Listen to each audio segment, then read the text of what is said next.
Hello there, and welcome to the Midnight Mind. Today we will talk about facts about clouds to fall asleep to. We drift upward into the softest mystery of all clouds. They seem so simple, those gentle shapes that float above us, pale and weightless against the endless sky. Yet each one holds an ancient story.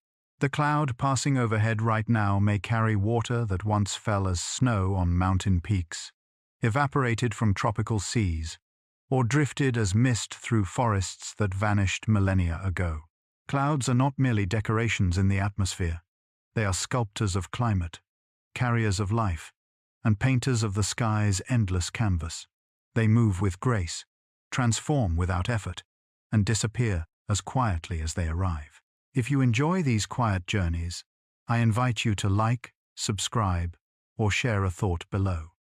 It helps others find their way here too, one sleepy soul at a time. But for now, just breathe. Allow your shoulders to soften, your jaw to relax, and your thoughts to drift upward like vapor rising from a still lake.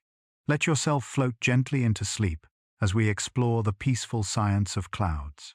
Let's begin. Every cloud you see is heavier than it appears. A single cumulus cloud, one of those cotton-like puffs that decorates summer afternoons, can weigh as much as 100 elephants. Some contain more than 1,000,000 pounds of water suspended in the air above you. Yet, they float, effortlessly, defying what seems possible. The secret lies not in lightness, but in distribution and motion. Inside each cloud, billions upon billions of tiny water droplets hang suspended. Each droplet is so small that 100 of them, placed side by side, would barely span the width of a human hair. At this microscopic scale, gravity's pull becomes almost negligible compared to the upward push of rising air currents. Warm air, heated by the sun-touched earth below, expands and becomes less dense than the cooler air surrounding it. This buoyant air rises like an invisible elevator, carrying moisture upward into the sky. As the air climbs higher, it enters regions where atmospheric pressure decreases. The air expands further and cools. When it reaches a certain altitude, called the lifting condensation level, the temperature drops enough that water vapor can no longer remain invisible. The vapor condenses around microscopic particles, dust grains, pollen, even salt crystals carried up from distant oceans. These tiny seeds, called condensation nuclei, provide surfaces where water molecules can gather and transform from gas to liquid. Each droplet that forms is a perfect sphere, held together by surface tension, the same force that allows insects to walk on water. The droplets are so light, so perfectly balanced between gravity and air resistance, that they fall through the atmosphere at speeds slower than a butterfly's flight. Meanwhile, the rising air continues to push upward, supporting them, keeping them aloft. The result is what we call a cloud, a visible gathering of countless droplets, each one floating in its own small miracle of physics. The air within a cloud is never still. It swirls and circulates, creating invisible currents that carry droplets up and down. Some droplets collide and merge, growing slightly larger. Others evaporate back into vapor when they drift into drier air. The cloud breathes, expands, contracts, and reshapes itself moment by moment. What appears from the ground as a solid, unchanging form is actually a dynamic system, a living sculpture made of water and air, held together by temperature and motion. This is why clouds can float for hours or even days before releasing their water as rain. The droplets remain small enough, and the air current strong enough, to maintain the delicate balance. Only when droplets grow large enough, through repeated collisions and merging, do they become too heavy for the air to support. Then, and only then, do they fall as rain, returning to Earth to begin their journey skyward once again. Not all clouds are created equal. Some tower into the sky like mountains, turbulent and dramatic. Others spread across the heavens in gentle layers, soft and serene. The clouds that bring the deepest calm are those that move slowly, change gradually, and paint the sky in muted tones. High above, where the air grows thin and cold, Cirrus clouds form delicate brushstrokes across the blue canvas. They are made not of water droplets but of ice crystals, tiny hexagonal prisms that catch and scatter sunlight. Cirrus means curl in Latin, and these clouds live up to their name, appearing as wispy threads, mare's tails, or feathery strands, combed by winds that blow at hundreds of miles per hour. Yet, from the ground, they seem to drift peacefully, their motion too slow and distant to perceive. They mark the boundary between Earth's weather and the edge of space, floating at altitudes where the air pressure is less than a quarter of what we feel at sea level. Lower in the atmosphere, stratus clouds create the sky's softest blanket. The word stratus comes from the Latin for layer, and these clouds spread horizontally in smooth, even sheets that can cover the entire sky. They form when stable air is gently lifted, or when moist air moves over a cool surface, condensing into a uniform grey veil. Stratus clouds bring diffused light, softening shadows and muting colors. The world beneath them takes on a quiet quality, as if wrapped in cotton. Rain from stratus clouds, when it comes, falls as gentle drizzle, barely more than mist, whispering rather than drumming. Stratocumulus clouds combine the layered nature of stratus with the gentle puffiness of cumulus. They arrange themselves in regular patterns, like rounded tiles on a vast ceiling, or rolls of cotton stretched across the horizon. These clouds often appear during stable weather, when the atmosphere has settled into a calm rhythm. They cast soft, moving shadows on the landscape below, creating a play of light and shade that shifts slowly throughout the day. Watching stratocumulus clouds is like observing a slow-motion ocean, waves of vapor rolling across an invisible sea. In the middle altitudes, altocumulus clouds form small, rounded masses arranged in groups or lines. They resemble a field of cotton balls scattered across the sky, or a flock of sheep grazing on blue pasture. The name combines alto, meaning high, with cumulus, meaning heap. These clouds often appear in beautiful, regular patterns called cloud streets, parallel rows that can stretch for hundreds of miles. They form when atmospheric waves, invisible ripples in the air, create alternating zones of rising and sinking motion. The rising zones build clouds while the sinking zones create clear gaps, producing a mesmerizing rhythm of light and shadow. Perhaps the most ethereal of all are the clouds that form at ground level. Fog is simply a cloud that has descended to touch the earth. It wraps the world in softness, muffling sound and limiting vision to a few gentle meters. Walking through fog feels like moving through a dream, where familiar landscapes become mysterious and distant sounds seem to come from nowhere and everywhere at once. Fog forms when air near the ground cools to its dew point, the temperature at which water vapor condenses into visible droplets. It can appear suddenly on cold, clear nights when the earth radiates its heat into space, or gradually when warm, moist air moves over cool water or land. Each of these calm cloud types shares common qualities. They form in stable atmospheric conditions, where air moves smoothly rather than turbulently. They change slowly, allowing the eye to rest on their forms without constant distraction. Their colors are soft, grays and whites and pale blues, never harsh or glaring. They bring a sense of peace to the sky, a reminder that not all weather is dramatic, that much of the atmosphere's work happens quietly, patiently, in layers of vapor so thin they seem almost like thought made visible. Light and clouds dance together in ways that paint the sky with the gentlest palette imaginable.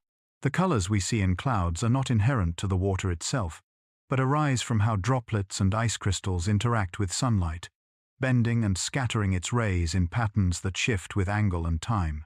At sunrise and sunset, when the sun hangs low on the horizon, its light must travel through far more atmosphere to reach our eyes. The journey is long, passing through miles of air filled with molecules that scatter blue light away, leaving only the warmer tones to continue onward.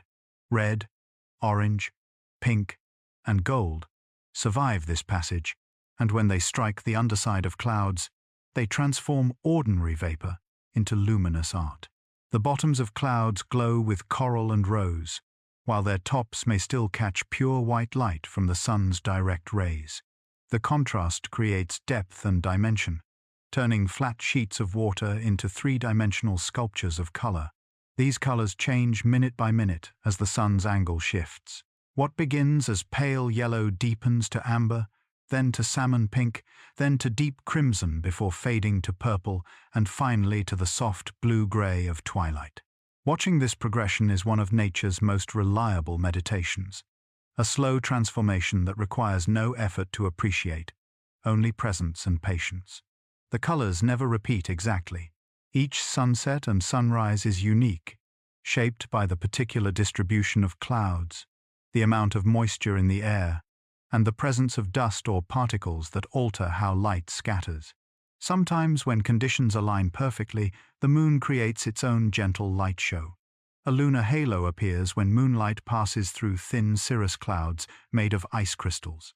The hexagonal shape of these crystals bends light at specific angles, creating a ring of pale light around the moon, typically with a radius of 22 degrees.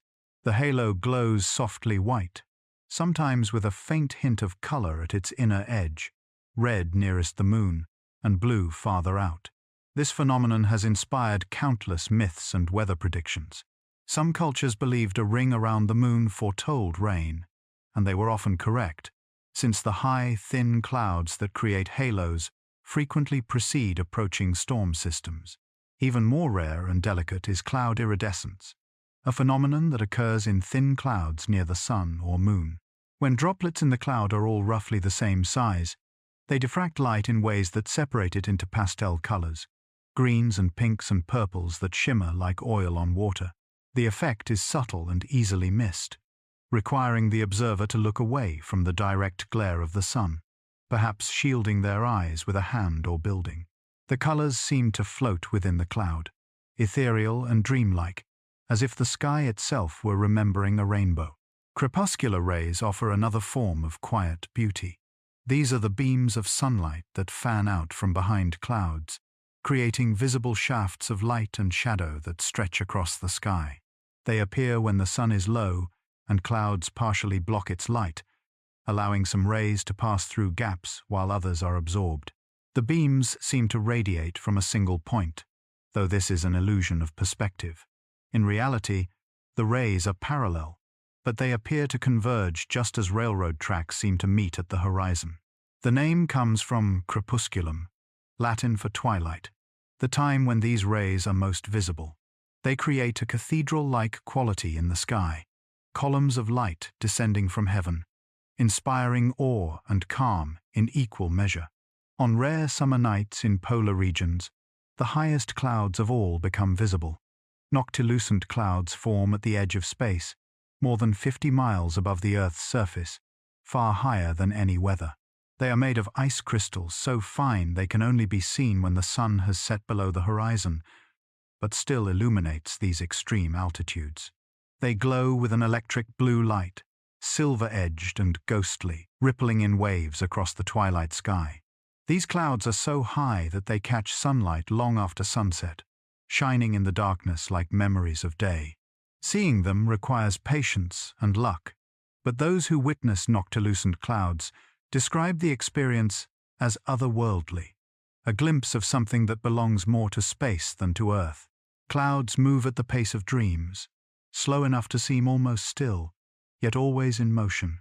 Most clouds drift across the sky at speeds similar to a gentle bicycle ride, perhaps 10 to 20 miles per hour. From the ground, this motion is barely perceptible. You must watch for several minutes to notice that a cloud has changed position, that its edges have shifted, that it has merged with a neighbor or begun to dissolve into invisibility. This slowness is part of their calming effect.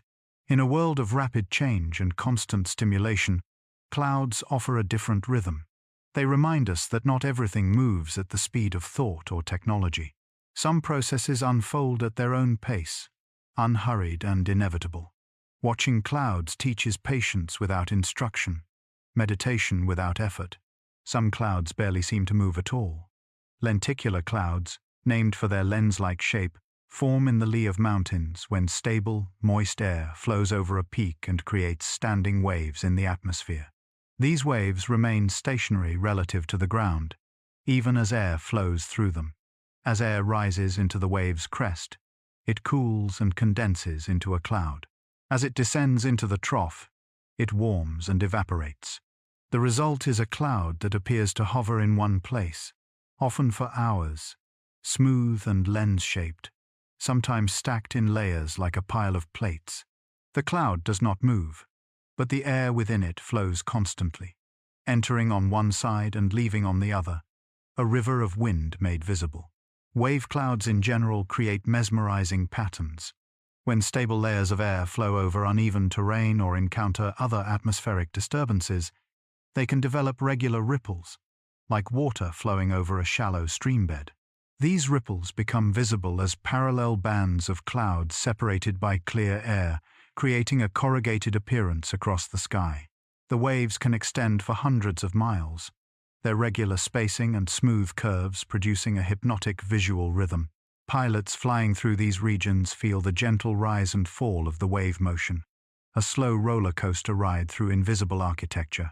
One of the most peaceful cloud phenomena is virga, rain that falls from clouds but evaporates before reaching the ground. From below, virga appears as dark, trailing streaks beneath a cloud base, like curtains or jellyfish tentacles hanging in the air. The rain begins its descent, each droplet falling through increasingly warm and dry air. As it falls, the droplet shrinks, losing molecules to evaporation, growing smaller and lighter until it disappears entirely, returning to invisible vapor. The visual effect is ethereal, rain that never arrives, a promise unfulfilled yet beautiful in its incompleteness. Virga often occurs in arid regions where the air near the ground is very dry, but it can appear anywhere when conditions are right. Even the formation and dissolution of clouds follows a gentle rhythm. A cumulus cloud begins as a small puff, a single thermal of warm air rising and condensing. If conditions support it, the cloud grows, fed by continued uplift, expanding both vertically and horizontally. It may reach its maximum size within an hour, then slowly begin to evaporate as the thermal weakens or as drier air mixes in from the sides. The edges become ragged, the base rises, and eventually the cloud fades back into invisibility, leaving only blue sky, where moments before there was a tower of white.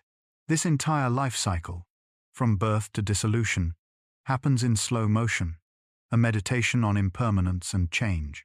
The slowest clouds of all are the vast systems that shape our weather over days and weeks.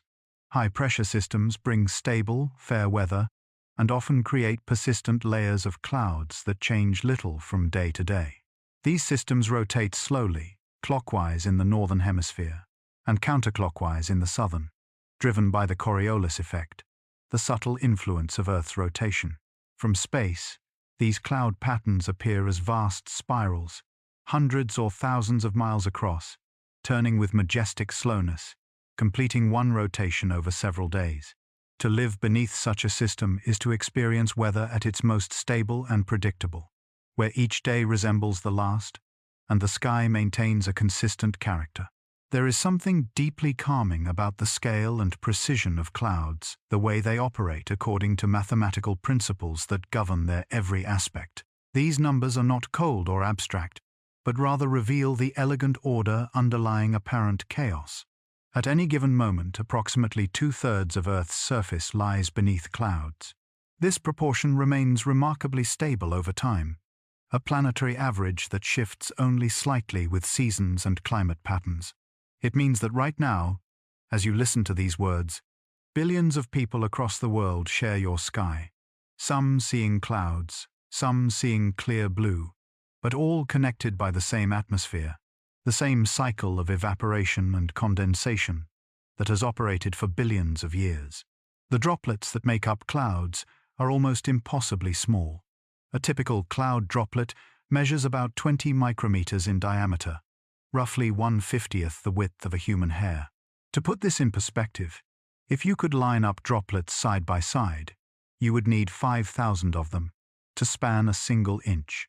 A single cloud contains not millions or billions, but trillions upon trillions of these droplets, each one a perfect sphere, each one held aloft by the gentlest currents of rising air.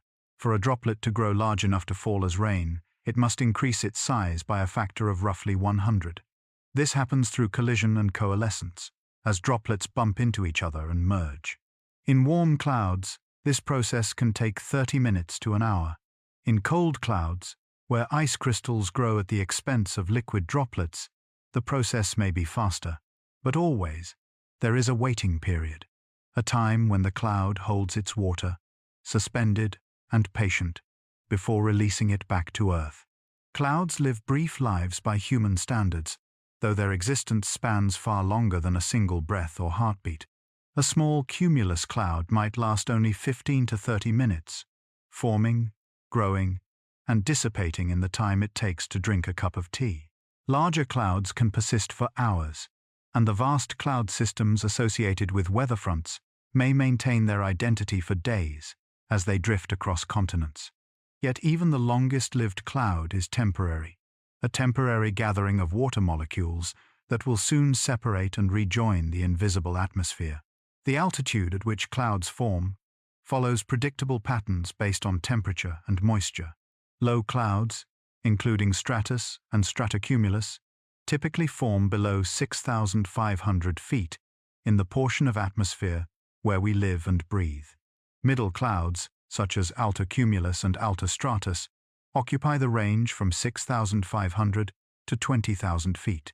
High clouds, the cirrus family, form above 20,000 feet, where temperatures are always below freezing, and only ice crystals can exist. These divisions are not arbitrary, but reflect fundamental changes in atmospheric properties with height. The amount of water in a cloud, impressive though it may be, represents only a tiny fraction of the atmosphere's total moisture. Most water vapor remains invisible, mixed throughout the air as individual molecules. Only when temperature and pressure conditions are right does this vapor condense into visible droplets. A cubic meter of cloudy air might contain only a few grams of liquid water, spread among billions of droplets. The rest remains as vapor, waiting for its turn to become visible, to join the dance of condensation and evaporation that gives clouds their form. The language of clouds carries its own gentle music, words borrowed from Latin that sound like whispered poetry. These names were given by Luke Howard, an English chemist and meteorologist who in 1803 proposed a classification system that remains in use today. His insight was to recognize that despite infinite variety in their appearance, clouds fall into a limited number of basic types, each with characteristic shapes and behaviors. Cirrus, the high ice crystal clouds, takes its name from the Latin word for a curl of hair or a fringe. The name captures their delicate, wispy appearance, those fine threads drawn across the sky by winds we cannot feel from the ground. To say the word cirrus is to invoke something soft and ephemeral, barely there yet beautiful in its subtlety. Stratus comes from the Latin verb meaning to spread out or to cover. These clouds do exactly that, spreading in horizontal layers that can extend for hundreds of miles, creating an even ceiling of grey or white. The word itself feels stable and calm, a foundation rather than a flourish, solid yet soft. Cumulus means a heap or a pile, from the same root that gives us accumulate and cumulative. These are the clouds of childhood drawings, the puffy cotton balls that tower upward on summer afternoons. The word has a gentle, rolling sound, suggesting something built up gradually, layer upon layer, through patient accumulation. Nimbus means rain cloud or storm cloud, from the Latin word for cloud or vapor.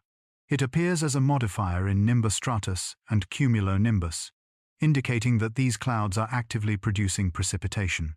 The word carries weight and purpose, a signal that the cloud has reached maturity and is ready to release its water back to Earth.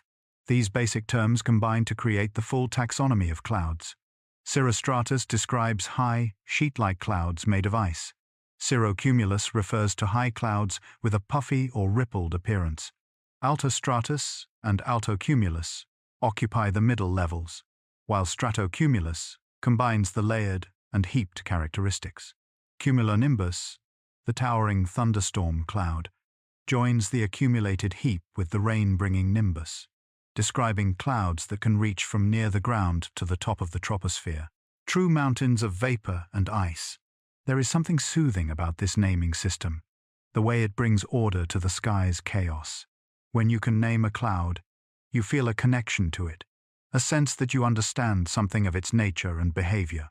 The names themselves become mantras, words to repeat slowly, feeling their sounds and rhythms.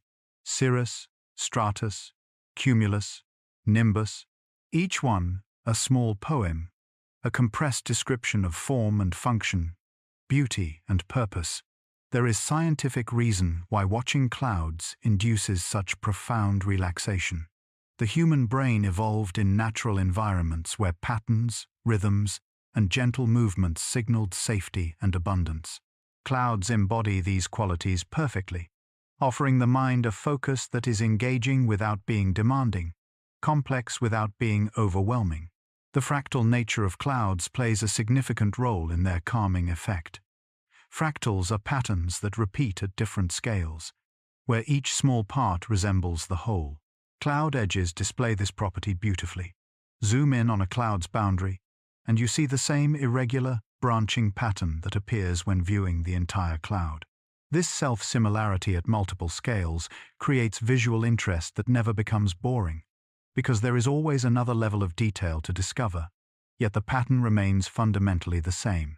Research has shown that viewing fractal patterns reduces stress and promotes relaxation. The brain processes these patterns with less effort than it requires for either completely random or completely regular shapes. Clouds hit a sweet spot of complexity, neither too simple nor too chaotic, that allows the visual cortex to engage in a restful way. This is why people can watch clouds for extended periods without tiring, without feeling the need to look away or seek new stimulation. The slow movement of clouds also contributes to their meditative quality. The human eye and brain are exquisitely sensitive to motion, a survival trait that helped our ancestors detect predators and prey. But rapid motion triggers alertness and stress, preparing the body for action. Slow motion, by contrast, signals safety. Nothing that moves as slowly as a cloud poses a threat. The brain can relax its vigilance, can settle into observation without preparation for response. Color plays its role as well. The soft whites and grays of most clouds, the pale blues of the sky, the gentle pastels of sunrise and sunset clouds, all fall within the range of colors that humans find most relaxing. These are the colors of dawn and dusk, times when our ancestors would have been settling down for rest. They lack the intensity and saturation of midday colors, which signal activity and alertness. The muted palette of clouds invites the mind to soften, to release the sharp focus required by brighter, more contrasting scenes. Watching clouds also encourages a particular type of attention that psychologists call soft fascination. Unlike hard fascination, which requires focused concentration and mental effort, soft fascination allows the mind to engage gently, to wander and drift, while still maintaining connection to the stimulus. This state is deeply restorative, allowing mental resources to replenish while remaining peacefully occupied. Nature provides many sources of soft fascination: flowing water, rustling leaves, crackling fires, but few are as accessible and reliable as clouds. The practice of cloud watching can become a form of meditation, a way to anchor attention in the present moment without strain. Unlike some meditation techniques that require discipline and training, cloud watching is effortless. The clouds themselves provide the focus, their constant, subtle changes keeping attention engaged, while their slowness and softness prevent overstimulation. The mind can rest in observation, thoughts arising and passing like the clouds themselves, noticed but not grasped, allowed to drift through awareness without resistance. Every cloud is a chapter in an ancient story, the endless cycle of water between ocean and sky and land and back again. The water vapor that condenses to form today's clouds has traveled this path countless times before, participating in a circulation that predates human history, that predates life itself. The journey begins at the surface, where sunlight strikes water and provides energy for evaporation. Individual water molecules, vibrating with absorbed heat, break free from the liquid's surface tension and enter the air as invisible vapor. This happens constantly, over every ocean, lake, river, and even from soil and vegetation. Plants contribute significantly through transpiration, releasing water vapor through tiny pores in their leaves as part of their respiratory process. A single large tree can transpire hundreds of gallons of water in a day, sending moisture skyward to join the atmospheric flow. Once aloft, water vapor becomes part of the air mass, carried by winds that flow according to patterns shaped by temperature, pressure, and Earth's rotation. Air masses can travel thousands of miles, crossing oceans and continents, before conditions cause the vapor to condense. The vapor that forms a cloud over your head today might have evaporated from a tropical sea weeks ago, or from a mountain lake just yesterday. There is no way to know its origin, no way to trace its path, yet every molecule carries within it the memory of everywhere it has been. When vapor condenses into cloud droplets, it releases the heat energy that was absorbed during evaporation. This latent heat warms the surrounding air, causing it to rise further, often fueling the growth of larger clouds. In this way, clouds participate in the atmosphere's heat engine, moving energy from warm regions to cool ones, from surface to altitude, helping to moderate Earth's temperature and drive weather patterns. The formation of clouds is not merely a visual phenomenon but a crucial mechanism in the planet's energy balance. The water in a cloud may remain suspended for hours or days before falling as precipitation. When it does fall, it may land on vegetation, where some will evaporate directly back into the air. It may soak into soil, where it might be absorbed by plant roots, flow into groundwater, or eventually emerge in a spring. It may fall into a stream that carries it to a river, then to the sea, completing one cycle and beginning another.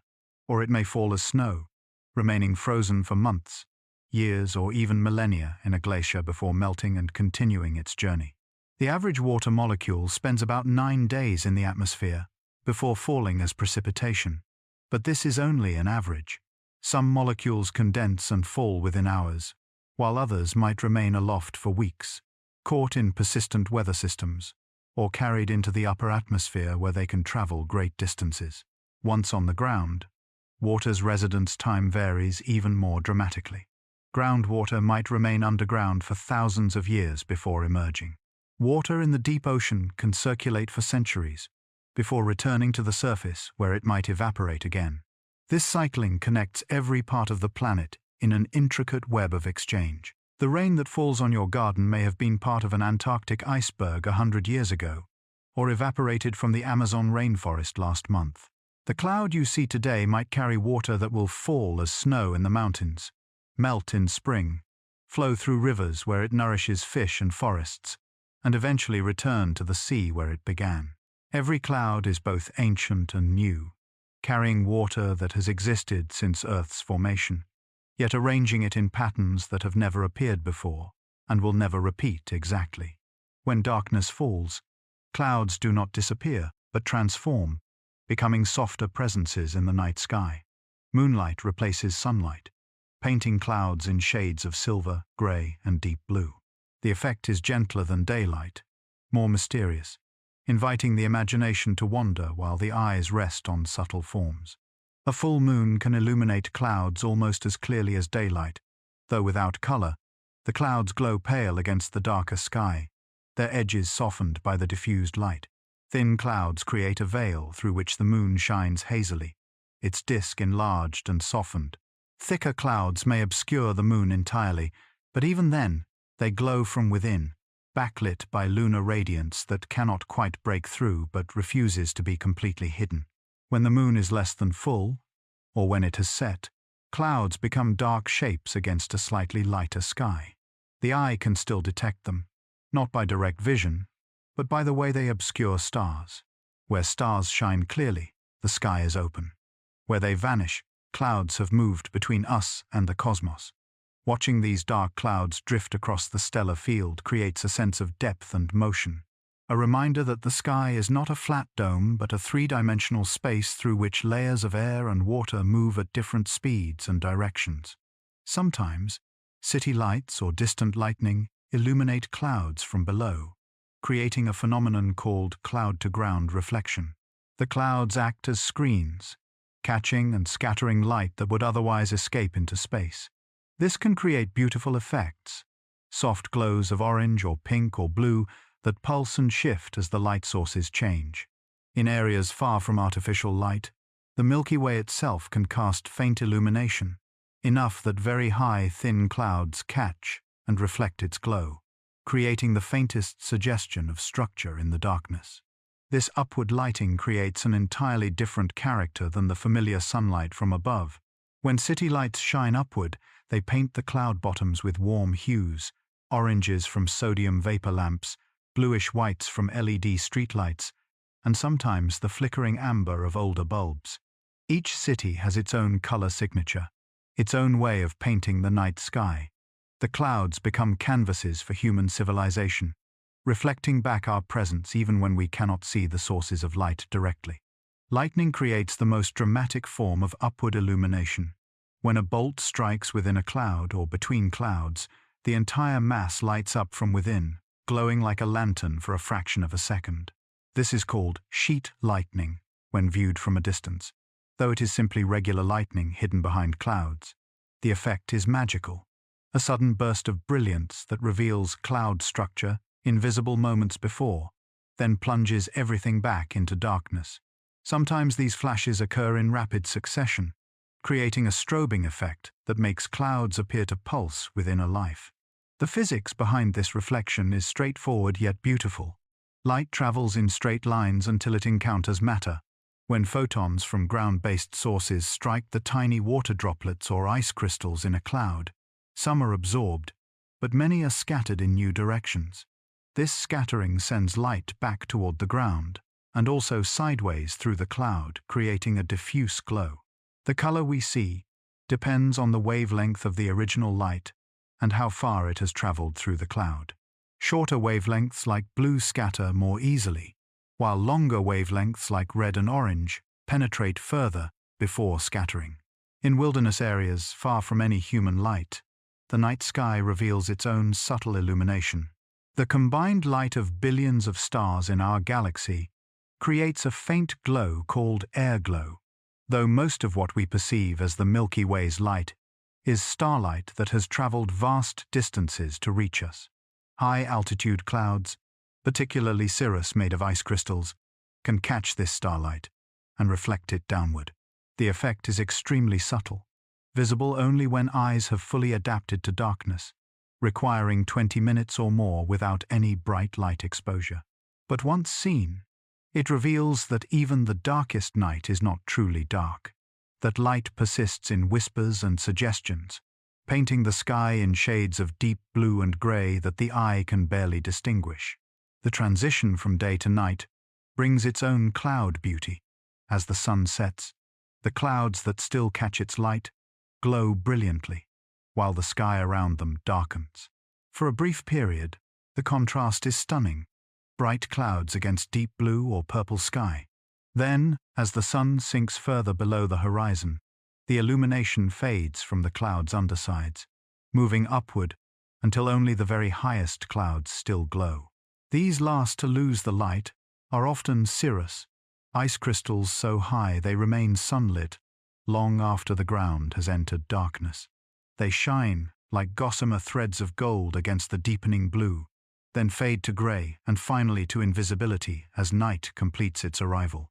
This progression happens with mathematical precision, determined by the angle of the sun below the horizon and the altitude of the clouds. When the sun is 0 to 6 degrees below the horizon, we experience civil twilight, when most clouds still receive some direct or scattered sunlight. From 6 to 12 degrees below, nautical twilight begins, and only the highest clouds catch light. Beyond 12 degrees, during astronomical twilight, even the tallest clouds fall into shadow, though the sky itself still glows faintly from scattered sunlight. The entire process, from sunset to full darkness, can take an hour or more in summer, or less than 30 minutes in winter, depending on latitude and season. The colors during this transition are among nature's most beautiful. They result from the same scattering process that makes the sky blue during the day, but with light traveling through far more atmosphere. As the sun sinks lower, its light must pass through increasing amounts of air, dust, and water vapor. Blue light scatters away early in this journey, leaving progressively warmer colors to reach the clouds. First yellow, then orange, then red, then finally a deep crimson that fades to purple as even the red wavelengths scatter away. Clouds at different altitudes receive different colors simultaneously, creating layered effects. Low clouds might glow orange while middle clouds shine pink, and high clouds remain white or pale yellow. The result is a three-dimensional painting, a sky that reveals its depth through color, showing us the atmosphere's structure in shades and tints that shift moment by moment. Photographers call the period around sunset and sunrise the golden hour, though it might better be called the golden half hour, for the most intense colors last only briefly before fading. At the horizon, where Earth's atmosphere is thickest, a phenomenon called the belt of Venus sometimes appears. This is a pink or reddish band that appears opposite the sunset, caused by backscattered light from the setting sun, illuminating the atmosphere and any clouds present. Below this pink band lies the Earth's shadow, a dark blue-gray segment that rises as the sun sets. Clouds caught in this transition zone display beautiful gradations of color, from warm pink above to cool blue below, a natural gradient that shifts and changes minute by minute. The belt of Venus is named after the planet Venus, which often appears in this part of the sky during twilight, though the phenomenon itself has nothing to do with the planet. It occurs because the setting sun's red and orange light scatters through the atmosphere and illuminates particles and clouds in the eastern sky. Meanwhile, Earth's shadow, the cone of darkness that extends opposite the sun, rises from the horizon as the sun sets. The boundary between sunlit atmosphere and shadowed atmosphere creates the belt, a band of color that can span the entire horizon when conditions are right. This shadow of the Earth is the same shadow that causes lunar eclipses when the moon passes through it. But every evening, we can see its lower edge rising in the east, a gentle reminder of our planet's shape and motion. The shadow appears blue because we are looking through Earth's atmosphere at air that is not receiving direct sunlight, only the scattered blue light that has made it through from other directions. As the sun sinks lower, this shadow rises higher, eventually engulfing the entire sky in darkness. Clouds within the belt of Venus take on extraordinary colors. Their tops, still catching direct sunlight, glow pink or salmon, while their bases, in shadow, appear blue or purple. The contrast can be striking, especially with cumulus clouds that have well-defined tops and bottoms. These clouds become studies in complementary colors, warm and cool tones existing in the same formation, separated by only a few hundred feet of altitude. The effect lasts perhaps 10 to 15 minutes, then fades as the sun sinks too far below the horizon to illuminate even the highest clouds. In polar regions during summer, the sun never fully sets, creating a prolonged twilight where clouds remain visible all night, glowing in the endless dusk. This midnight sun illuminates clouds from unusual angles, creating effects impossible at other latitudes. The light is soft and golden, lacking the harsh intensity of midday, perfect for observing cloud structure and movement without squinting or shading the eyes. Time seems suspended in this endless twilight, and the clouds drift through a world that is neither day nor night but something in between, a liminal space where the usual rules of light and shadow no longer apply. The midnight sun occurs in regions above the Arctic Circle and below the Antarctic Circle during their respective summers. At these latitudes, Earth's tilt causes the sun to trace a circular path around the horizon, without dipping below it. The exact duration depends on how far into the polar regions you travel.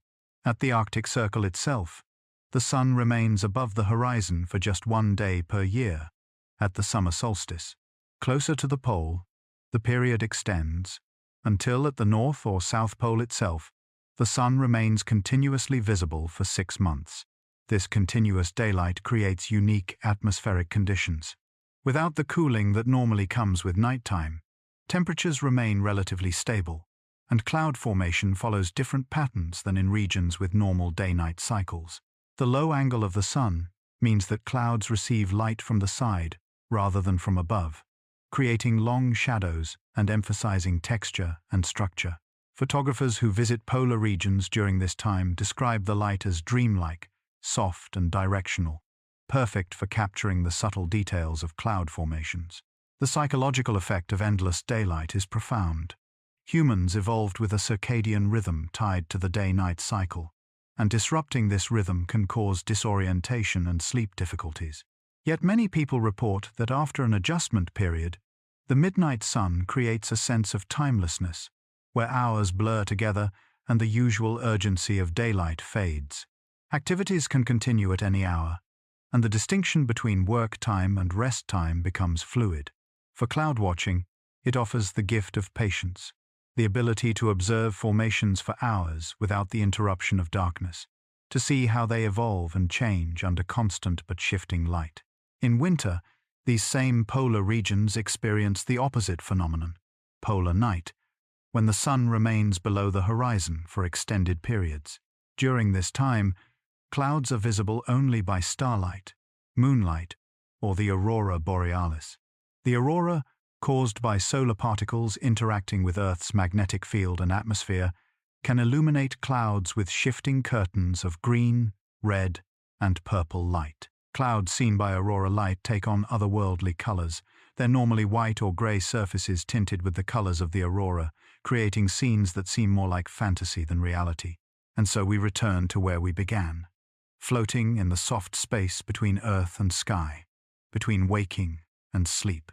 You have journeyed through the science and poetry of clouds, learned their names and natures, discovered the gentle physics that holds them aloft, and the ancient cycles that give them birth. You have seen how light paints them in colors that shift with time and angle, how they reflect the world below and the cosmos above, how they exist in that magical boundary layer where solid earth meets infinite sky. The clouds have been your teachers tonight, showing you through their example how to exist with grace. They do not resist the wind that shapes them. They do not cling to the water they carry. They form and dissolve according to laws they do not question, following patterns that have repeated for billions of years.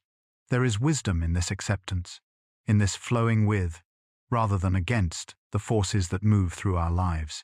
Now, as you prepare to release these thoughts and drift into deeper rest, imagine yourself as light as a cloud droplet.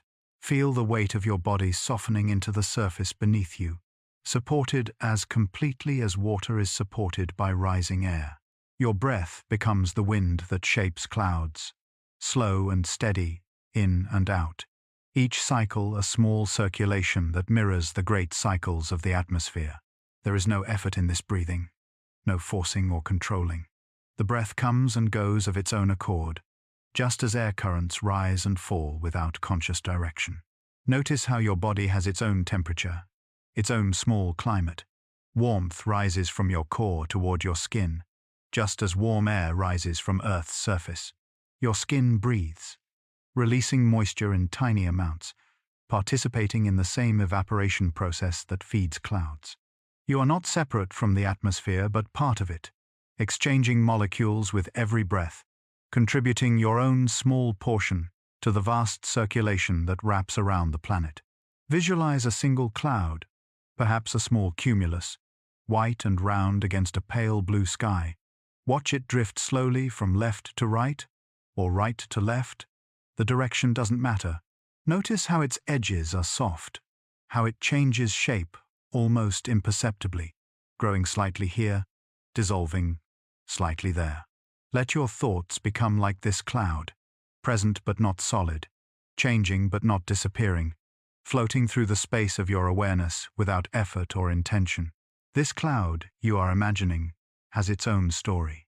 The water within it might have evaporated from an ocean thousands of miles away, carried by winds across continents, lifted by a thermal updraft over sun-warmed land.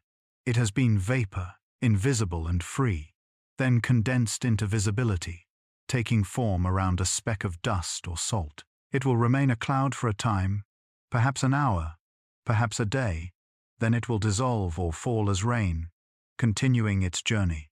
There is no permanence here, only transformation, only the endless cycling between forms. Your thoughts follow this same pattern. They arise from somewhere deep within, surface into consciousness, remain for a time, then fade back into the depths. Some thoughts are like cirrus clouds, high and thin, barely noticeable.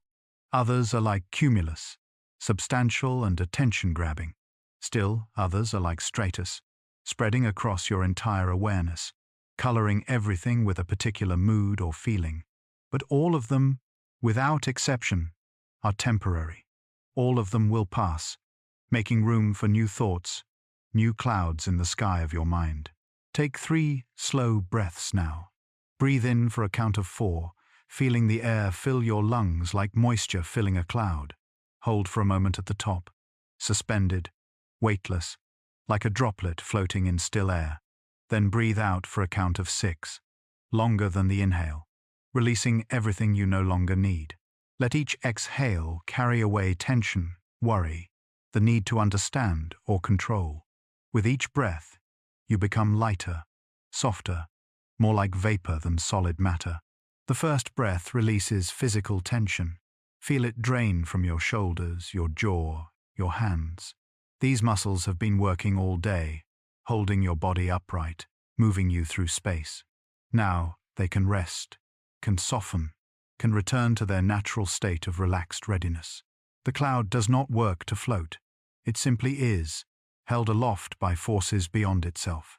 You too can simply be held by the surface beneath you, supported without effort. The second breath releases mental tension. All the thoughts you have been carrying, the plans and worries and memories, they can rest now.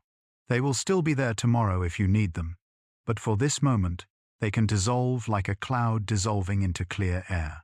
There is nothing you need to figure out right now, nothing you need to remember or solve.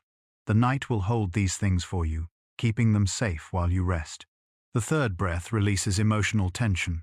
Whatever feelings you have been carrying, joy or sadness, excitement or anxiety, they too can soften and spread out, becoming less concentrated, less intense. Emotions are like weather systems, moving through the landscape of your inner life. They are real and valid, but they are also temporary.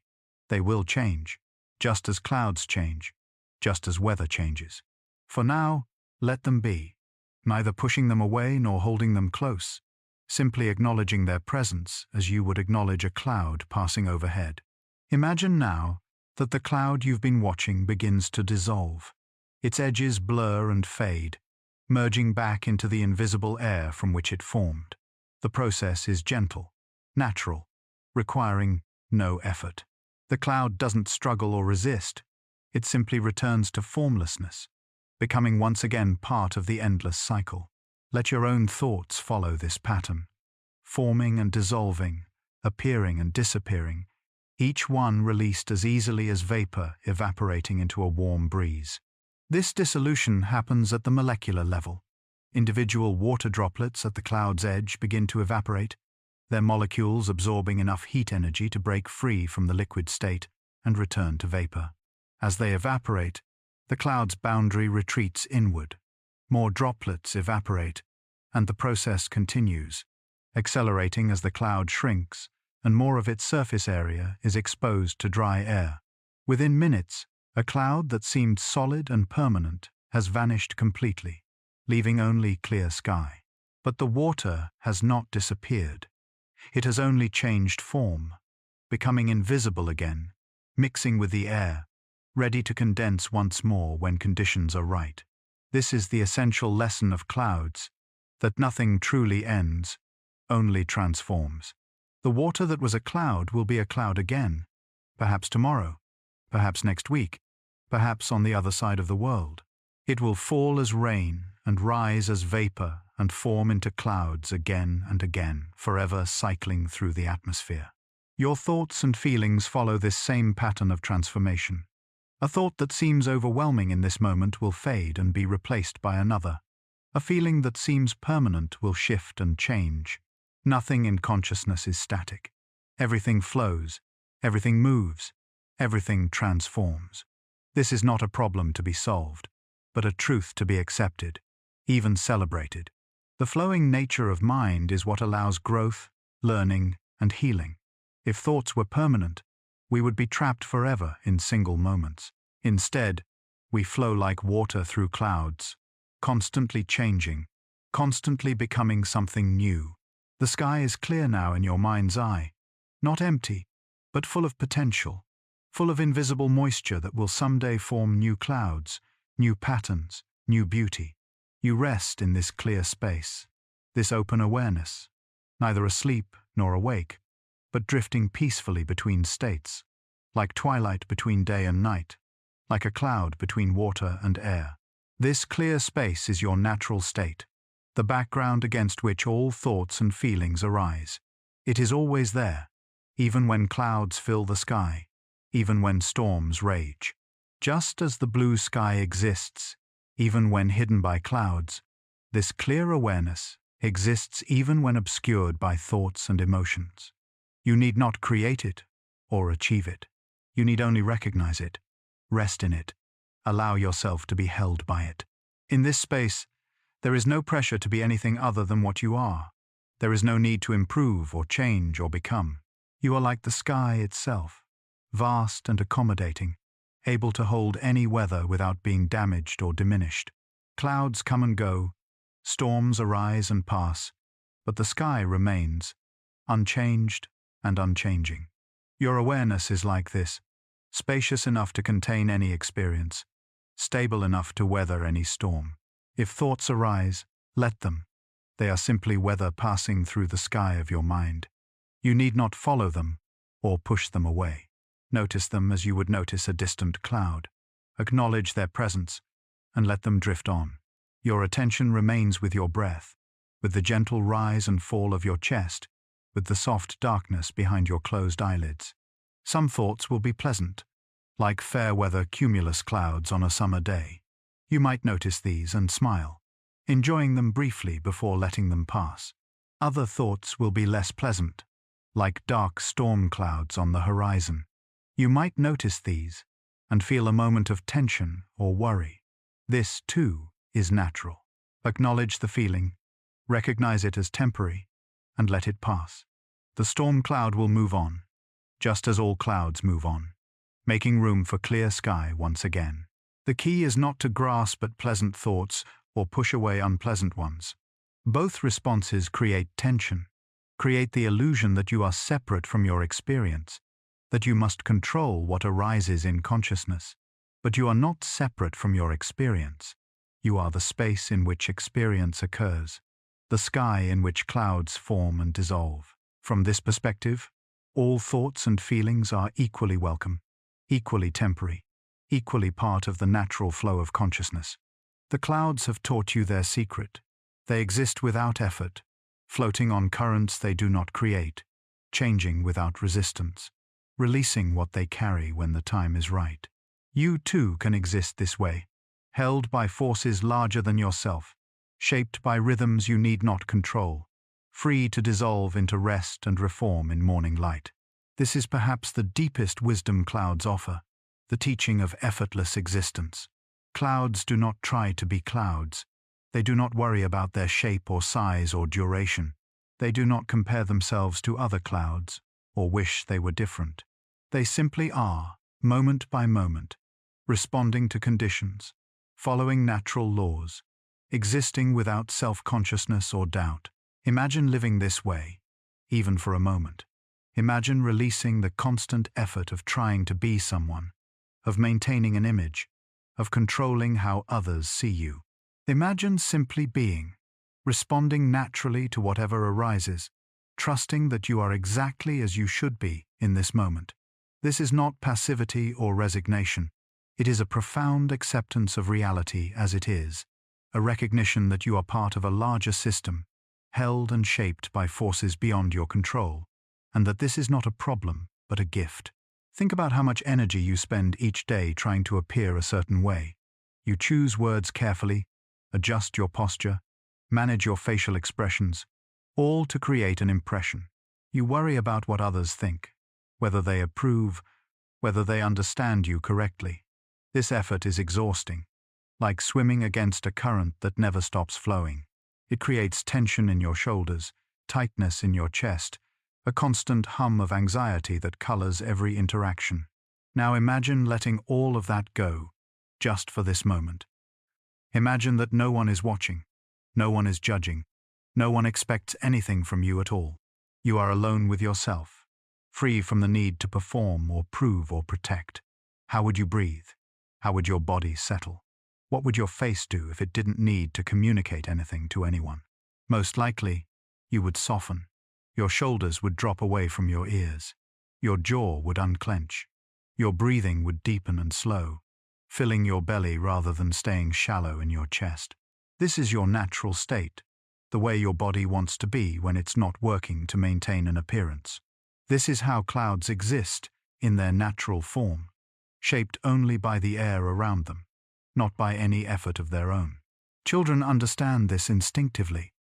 Watch a young child at play, completely absorbed in building with blocks or drawing with crayons. They are not thinking about how they look or what others think. They are simply being fully present in the activity, responding naturally to whatever interests them. Their faces show every emotion without filter. Their bodies move with unself-conscious grace. They have not yet learned to divide themselves into the person they are and the person they present to the world. As we grow older, we learn to create this division. We learn that some parts of ourselves are acceptable and others are not. We learn to hide certain feelings, to suppress certain reactions, to present a version of ourselves that we hope will be loved and accepted.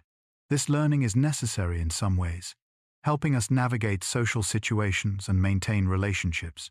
But it also creates distance from our authentic selves, from the natural, unforced way of being that we knew as children. What would it mean to return to that naturalness? Not as children, but as adults who have learned and grown. It would mean keeping the wisdom and understanding we've gained while releasing the constant self-monitoring and self-judgment. It would mean responding to life from a place of authenticity rather than performance, trusting our natural reactions rather than constantly second-guessing them. This doesn't mean saying or doing whatever comes to mind without consideration. Clouds respond to the air around them, shaping themselves according to atmospheric conditions. They don't fight against the wind, but they also don't ignore it. In the same way, authentic living means being aware of context and circumstances while remaining true to your essential nature. It means responding rather than reacting, choosing actions that align with your values rather than simply following impulses. The difference is subtle but important. Reaction is automatic, unconscious, driven by habit and conditioning.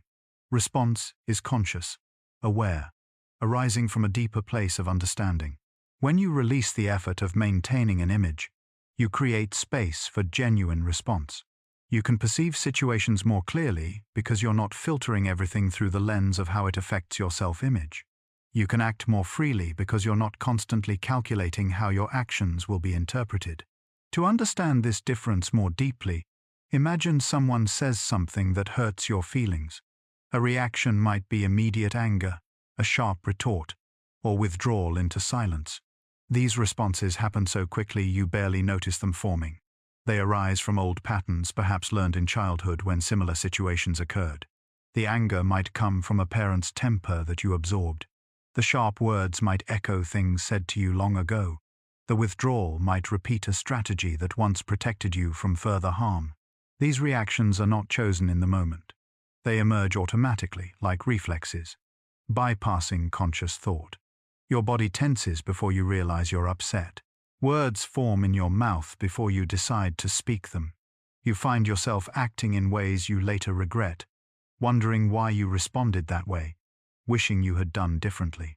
This is the nature of reaction. It happens to you rather than through you, controlled by patterns laid down in the past, rather than chosen in the present. Response, by contrast, involves a pause, however brief. In that pause, awareness enters. You notice the hurt feeling arising. You feel the impulse toward anger or withdrawal. But instead of immediately acting on these impulses, you hold them in consciousness for a moment. You ask yourself what is actually happening, what you actually need, what action would be most aligned with your values and intentions. From this place of awareness, you choose how to respond. The response might look similar to the reaction from the outside. You might still express that you're hurt, might still need space to process your feelings. But the quality is different. The response comes from choice rather than compulsion, from awareness rather than automaticity. It carries less charge, less unconscious energy. It is more likely to lead to understanding and resolution, rather than escalation and disconnection.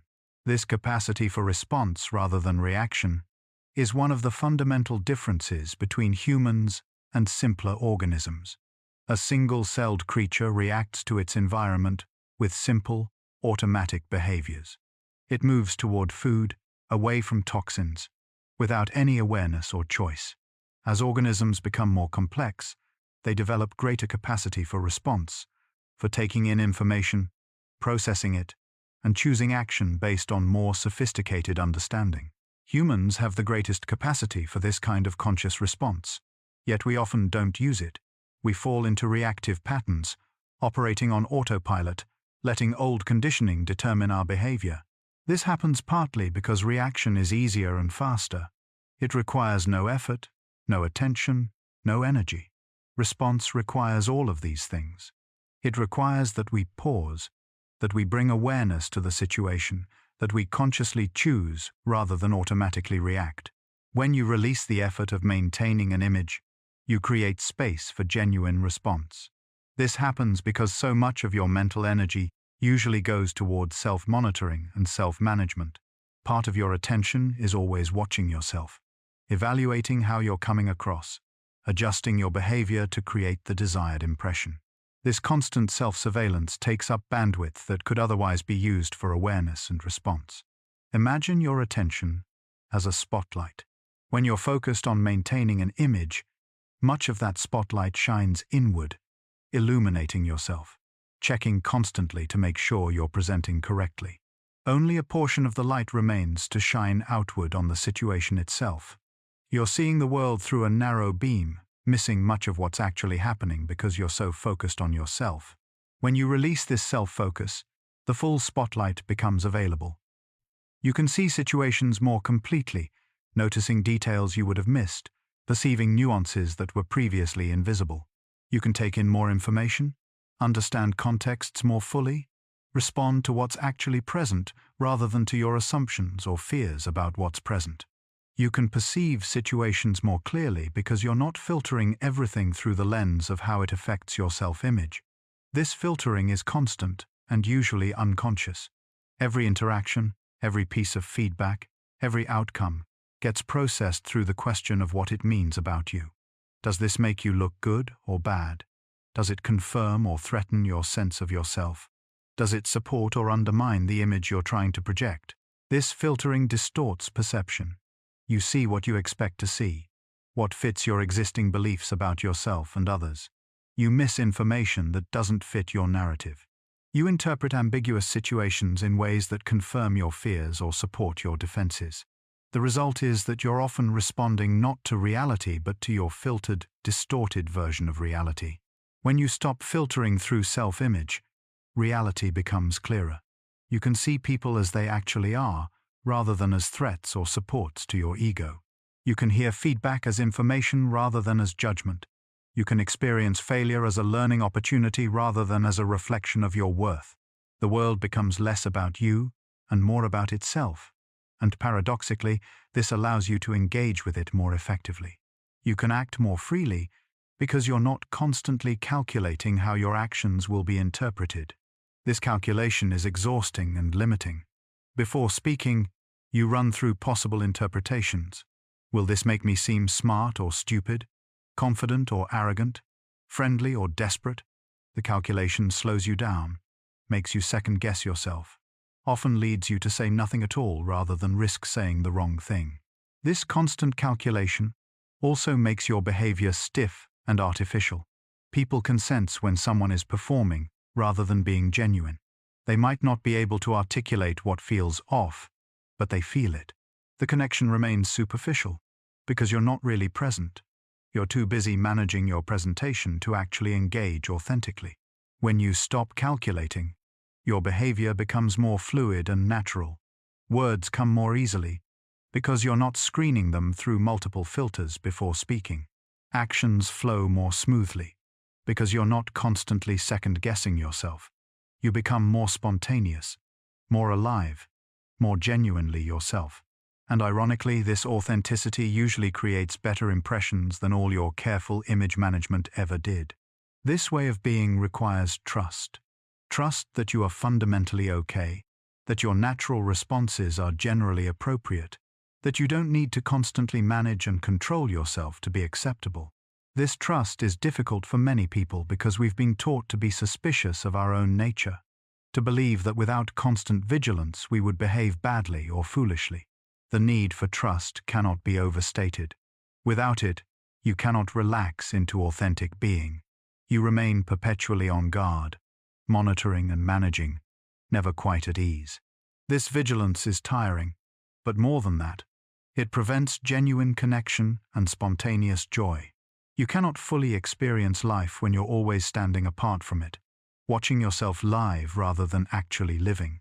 Trust that you are fundamentally okay means believing at a deep level that your basic nature is acceptable, even good. This doesn't mean you never make mistakes or never need to grow.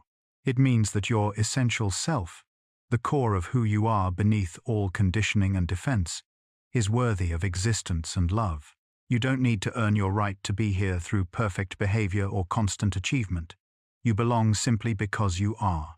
This trust is difficult to develop because many of us received messages throughout childhood that contradicted it. Perhaps you were criticized frequently, taught that your natural impulses were wrong or bad. Perhaps love and approval were conditional, given only when you behaved in certain ways. Perhaps you were compared unfavorably to others, taught to see yourself as deficient or lacking.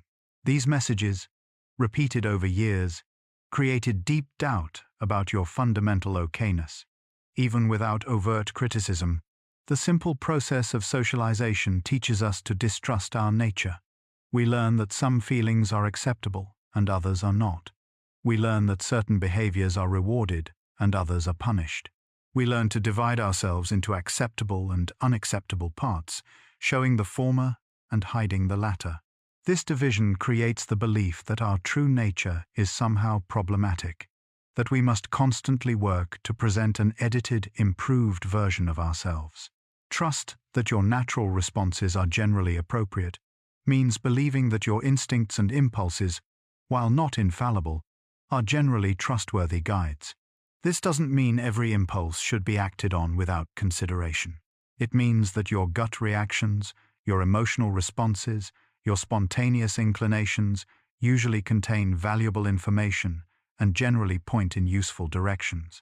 Many people have learned to distrust these natural responses completely. They've been taught that their feelings are wrong, their instincts are misleading, their spontaneous reactions are inappropriate. They've learned to override their internal guidance system and rely instead on external rules and others' expectations. This creates a disconnect from self, a sense of not knowing what you really want or feel because you've spent so long ignoring or suppressing those signals. Rebuilding trust in your natural responses is a gradual process. It starts with paying attention to them rather than immediately dismissing or overriding them. When you feel uncomfortable in a situation, instead of telling yourself you shouldn't feel that way, you ask what the discomfort might be telling you. When you feel drawn toward something, instead of questioning whether you should want it, you explore what the attraction means. Over time, you learn that your internal guidance system, while imperfect, is generally reliable and often wiser than your conscious reasoning. Trust that you don't need to constantly manage and control yourself to be acceptable means believing that you can relax your vigilance without disaster resulting. This is perhaps the hardest trust to develop because it requires testing, actually loosening control, and seeing what happens. Many people are terrified of this, convinced that without constant management, they would say terrible things, make horrible mistakes, reveal themselves as fundamentally flawed. But what usually happens when people begin to relax this control is surprising. They don't become monsters. They don't offend everyone around them. Instead, they become more likable, more genuine, more connected. Their relationships deepen because people sense the authenticity and respond to it. Their self-expression becomes more creative and spontaneous. They experience more joy and less anxiety. The disaster they feared doesn't materialize. This trust is difficult for many people because we've been taught to be suspicious of our own nature, to believe that without constant vigilance we would behave badly or foolishly. This teaching begins early and comes from many sources. Parents who are anxious or controlling may convey that the child cannot be trusted to make good decisions. Teachers who emphasize rules and compliance may suggest that without external control, chaos would result. Religious traditions that emphasize human sinfulness may teach that our natural inclinations lead toward evil. Even well-meaning guidance can create this suspicion. When adults tell children to think before you act or control yourself, they're often trying to help the child develop self-regulation. But if delivered with a tone of distrust, these messages can communicate that the child's natural impulses are dangerous and must be constantly monitored and suppressed. The child internalizes this distrust, developing an adversarial relationship with their own nature. Cultural messages reinforce this suspicion.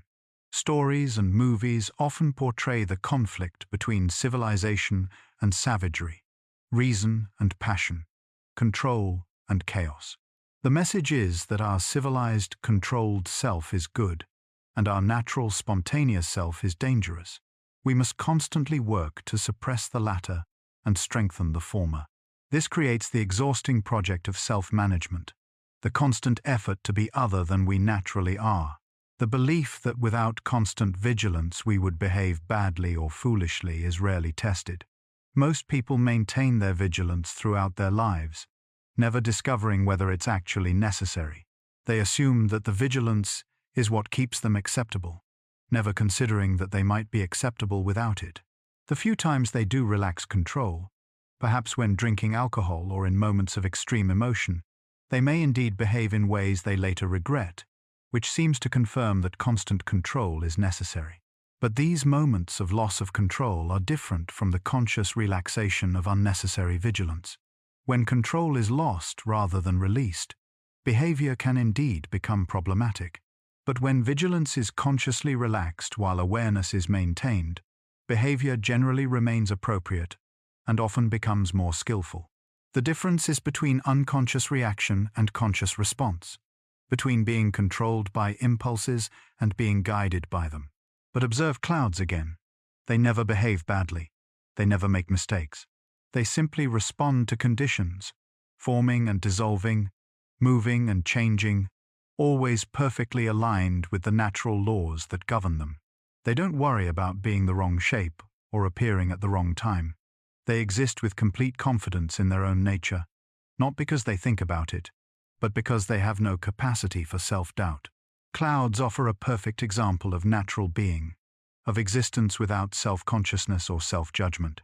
A cloud forms when conditions are right, when temperature and humidity and atmospheric pressure align to cause water vapor to condense.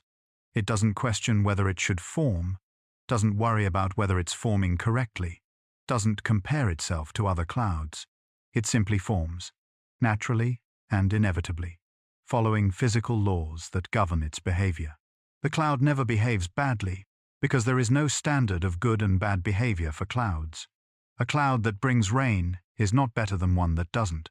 A cloud that lasts for hours is not superior to one that dissolves in minutes.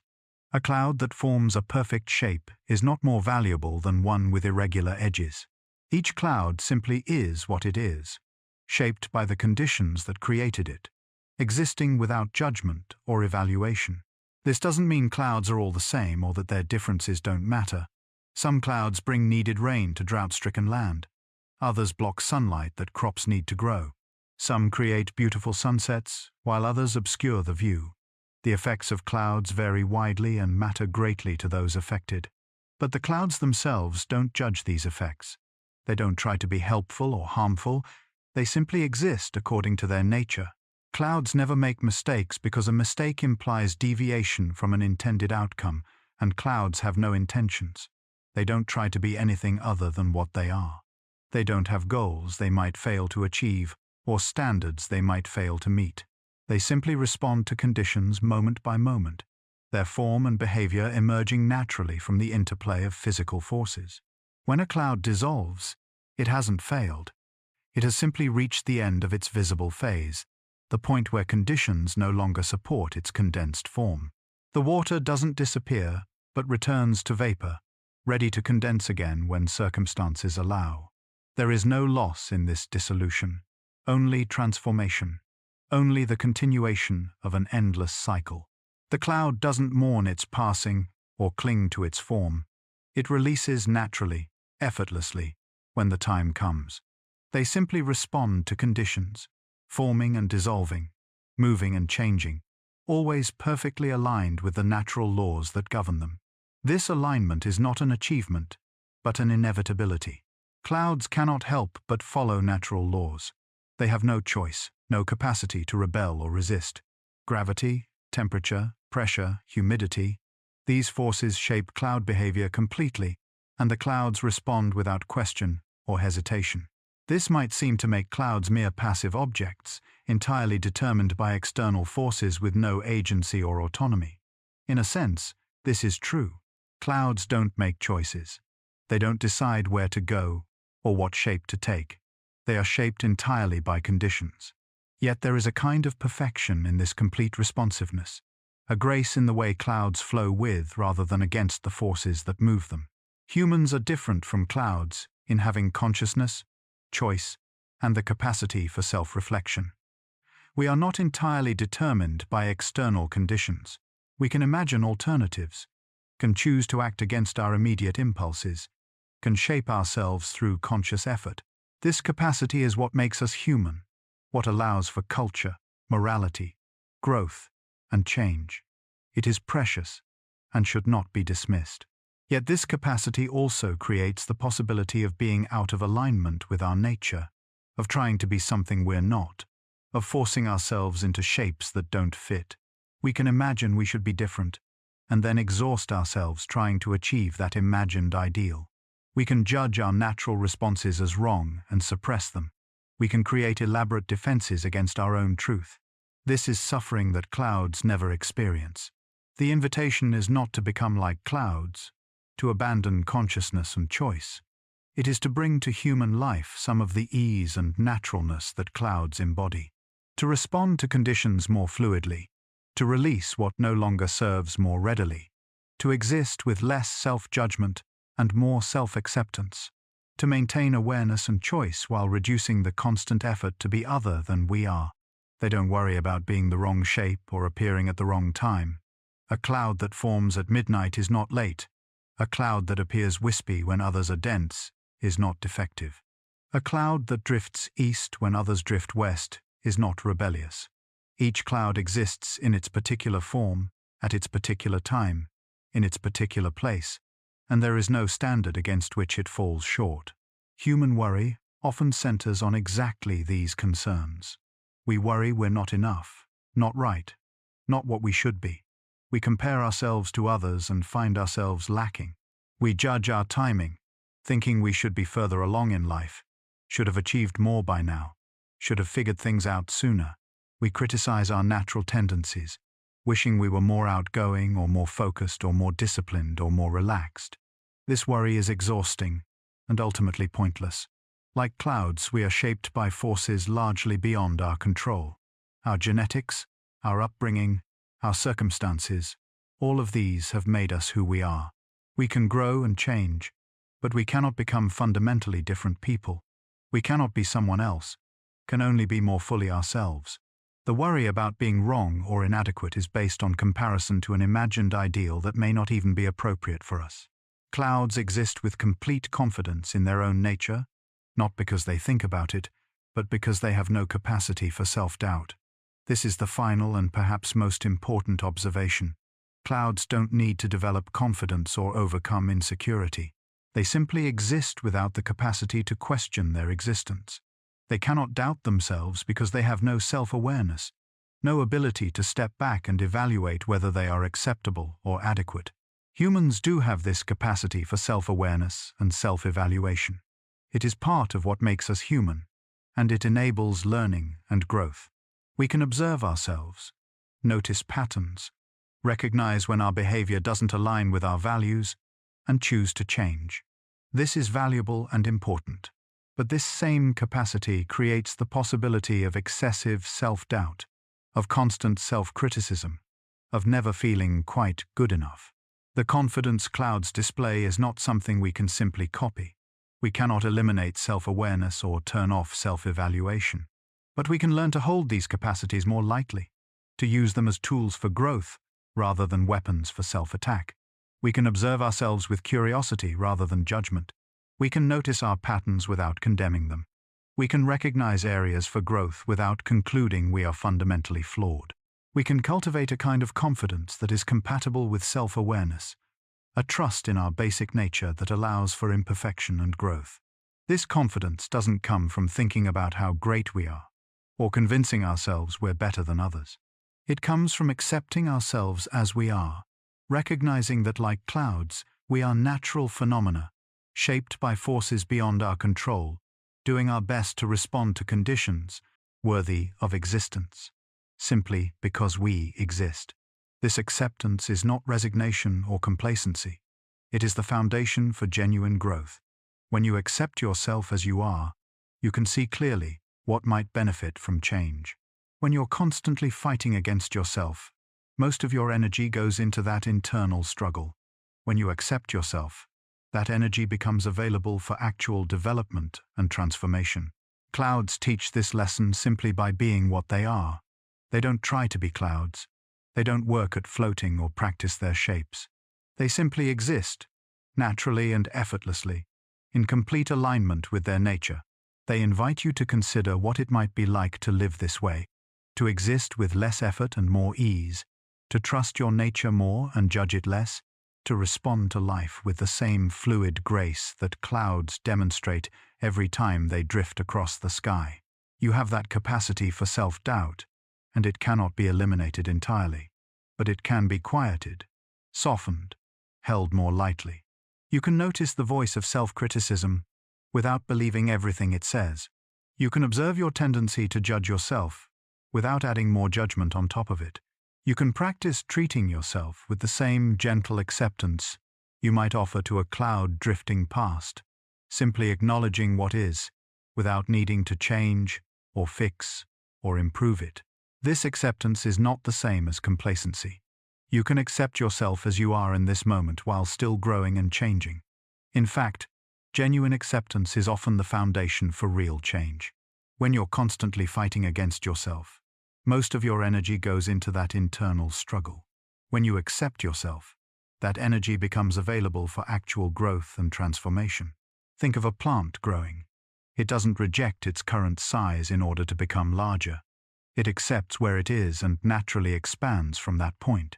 A seed doesn't criticize itself for not yet being a tree. It simply responds to the conditions around it, water and soil and sunlight, and grows according to its nature. You can approach your own development in the same way, accepting your current state while naturally expanding and evolving.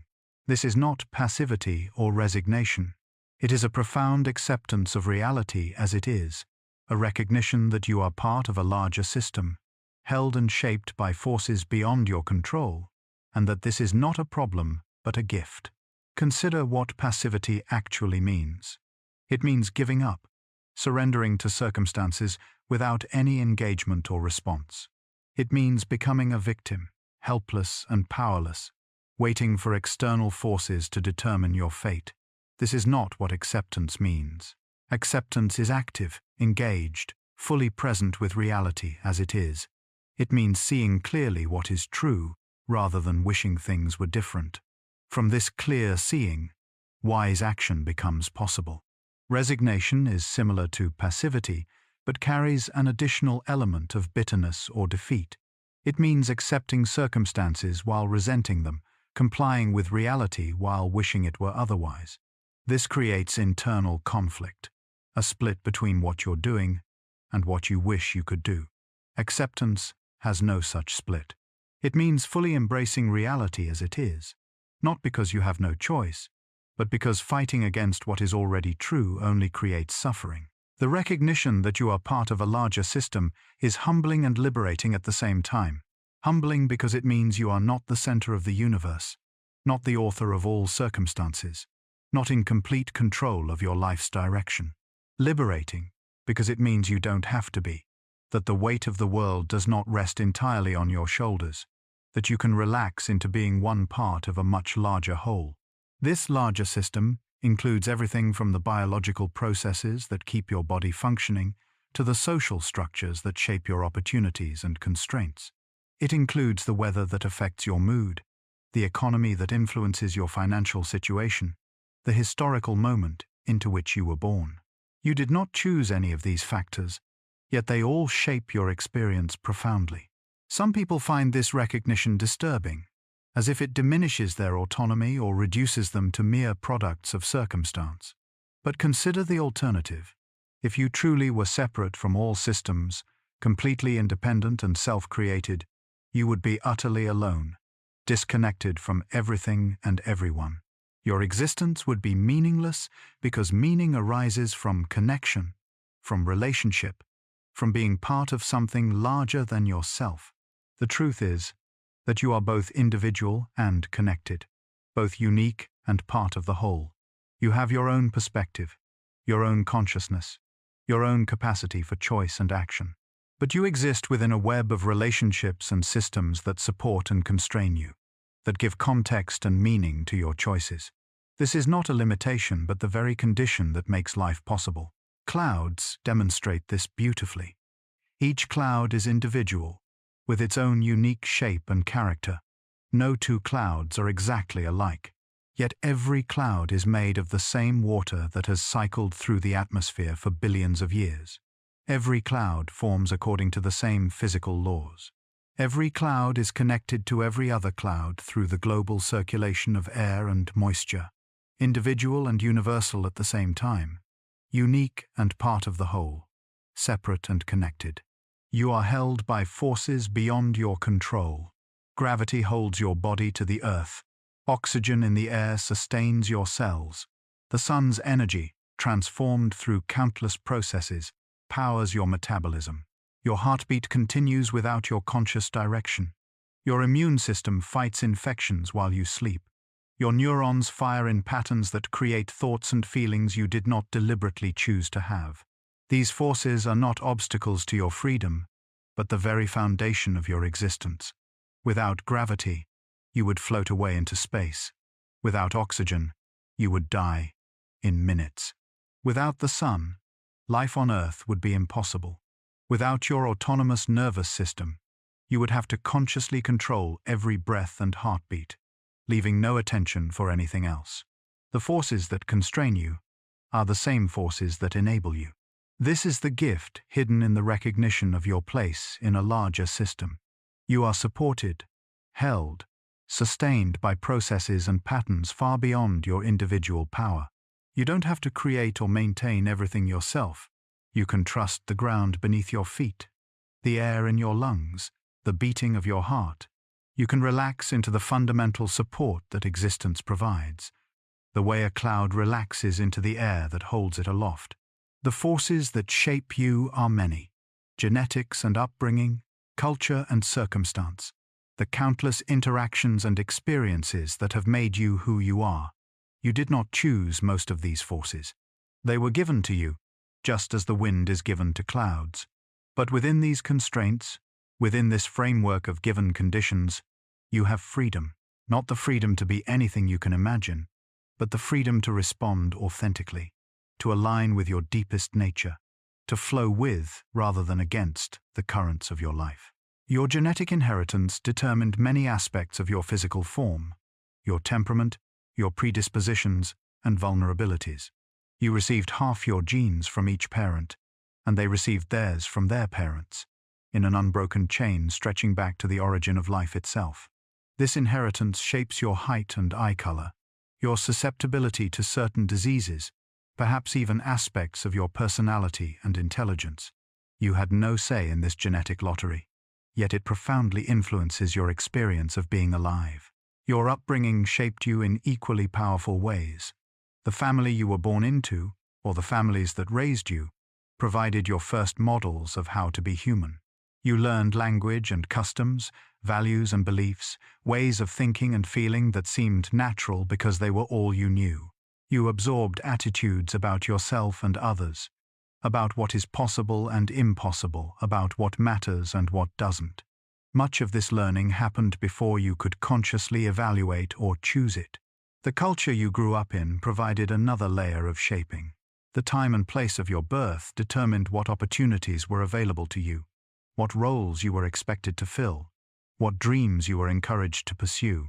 If you were born in a different century or a different country, your life would be unrecognizably different.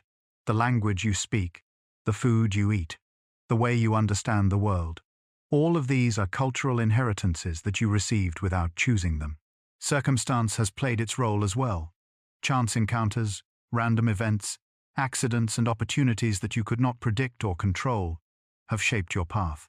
Perhaps you met someone who changed your life's direction. Perhaps an illness or injury altered your capabilities or priorities.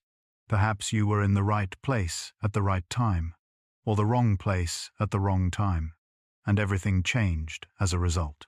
These circumstances were not chosen, yet they became part of your story, shaping who you are today. The countless interactions and experiences of your life have also left their mark. Every conversation you've had, every book you've read, every place you've visited, every person you've loved or lost, all of these have contributed to your current understanding and way of being. You carry within you the accumulated influence of thousands of encounters, most of which you've forgotten consciously, but which continue to shape your perceptions and reactions. You did not choose most of these forces. They were given to you, just as the wind is given to clouds.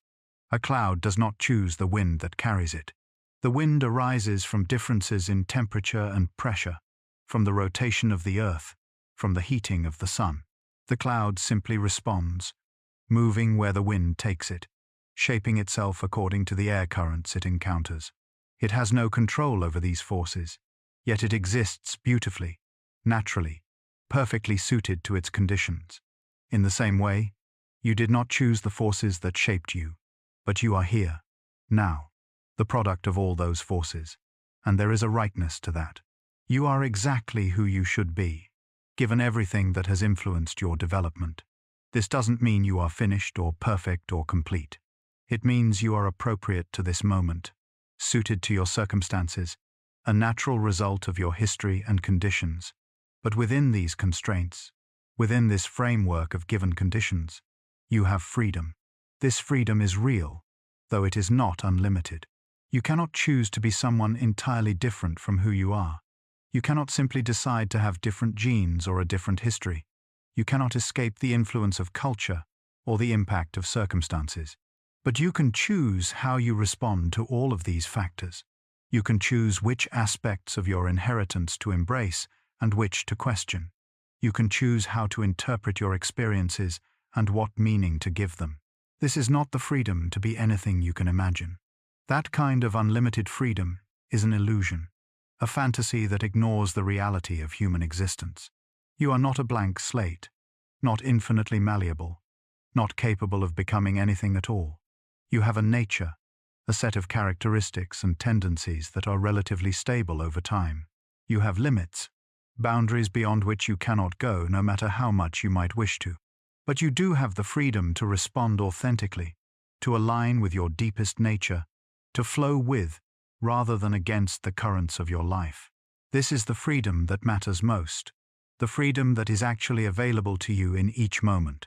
It is the freedom to be yourself, rather than trying to be someone else, to honor your own values, rather than living according to others' expectations. to move in the direction that feels true rather than forcing yourself down paths that don't fit.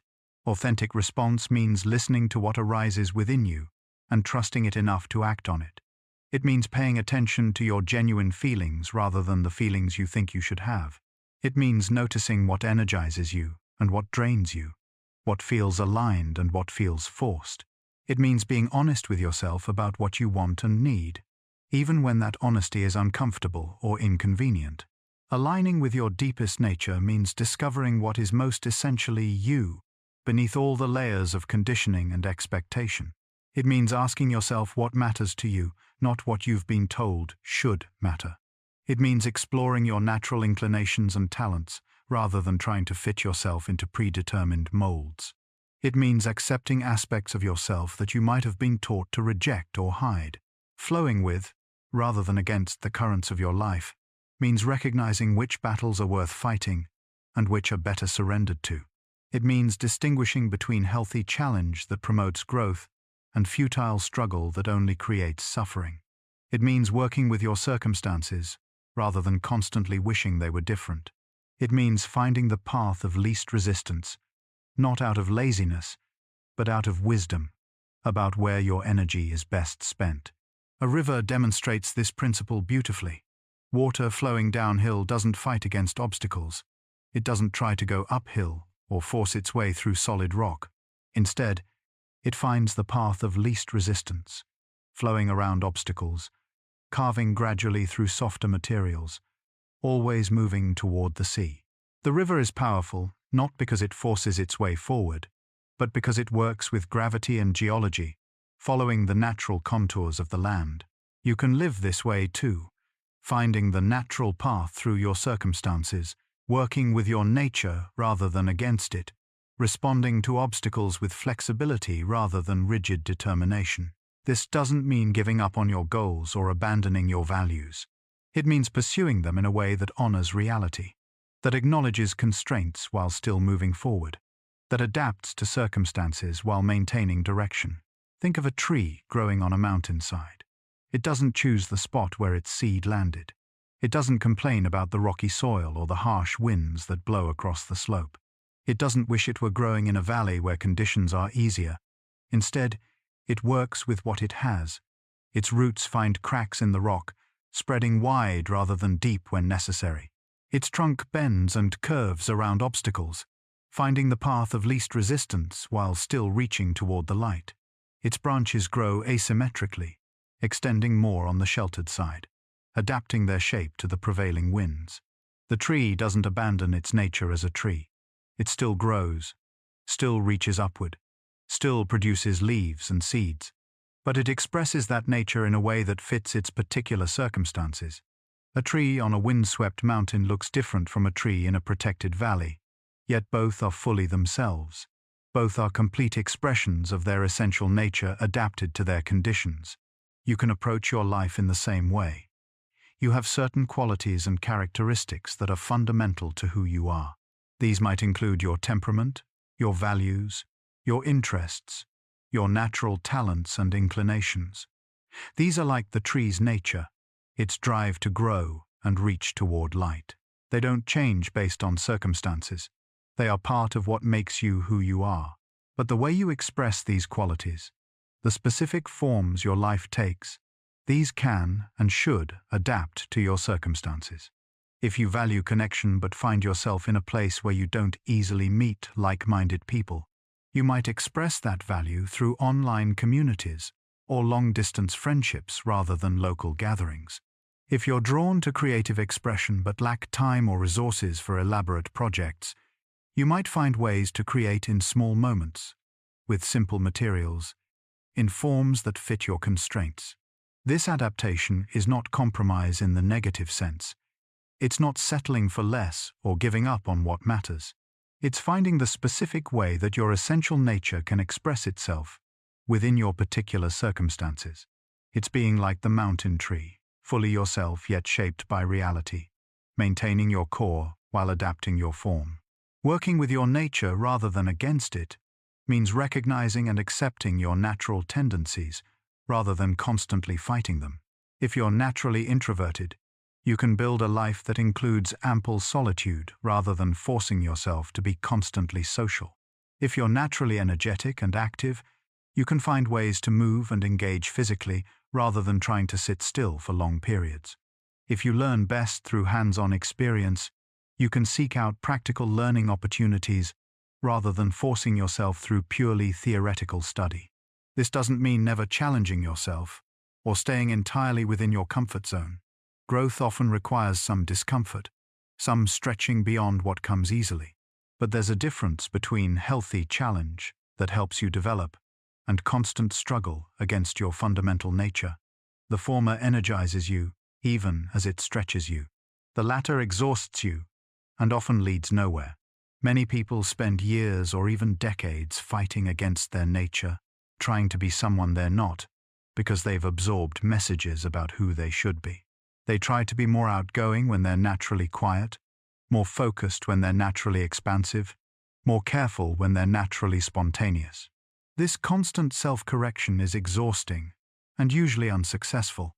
The natural tendencies keep reasserting themselves, leading to a cycle of effort and failure that damages self-esteem and wastes energy. When you work with your nature instead, you discover that what you thought were flaws or limitations are simply characteristics that need to be understood and worked with skillfully.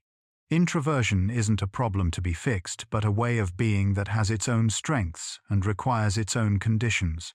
High energy isn't a defect, but a resource that needs proper outlets. Spontaneity isn't irresponsibility, but a capacity that needs to be balanced with enough structure to keep life functional.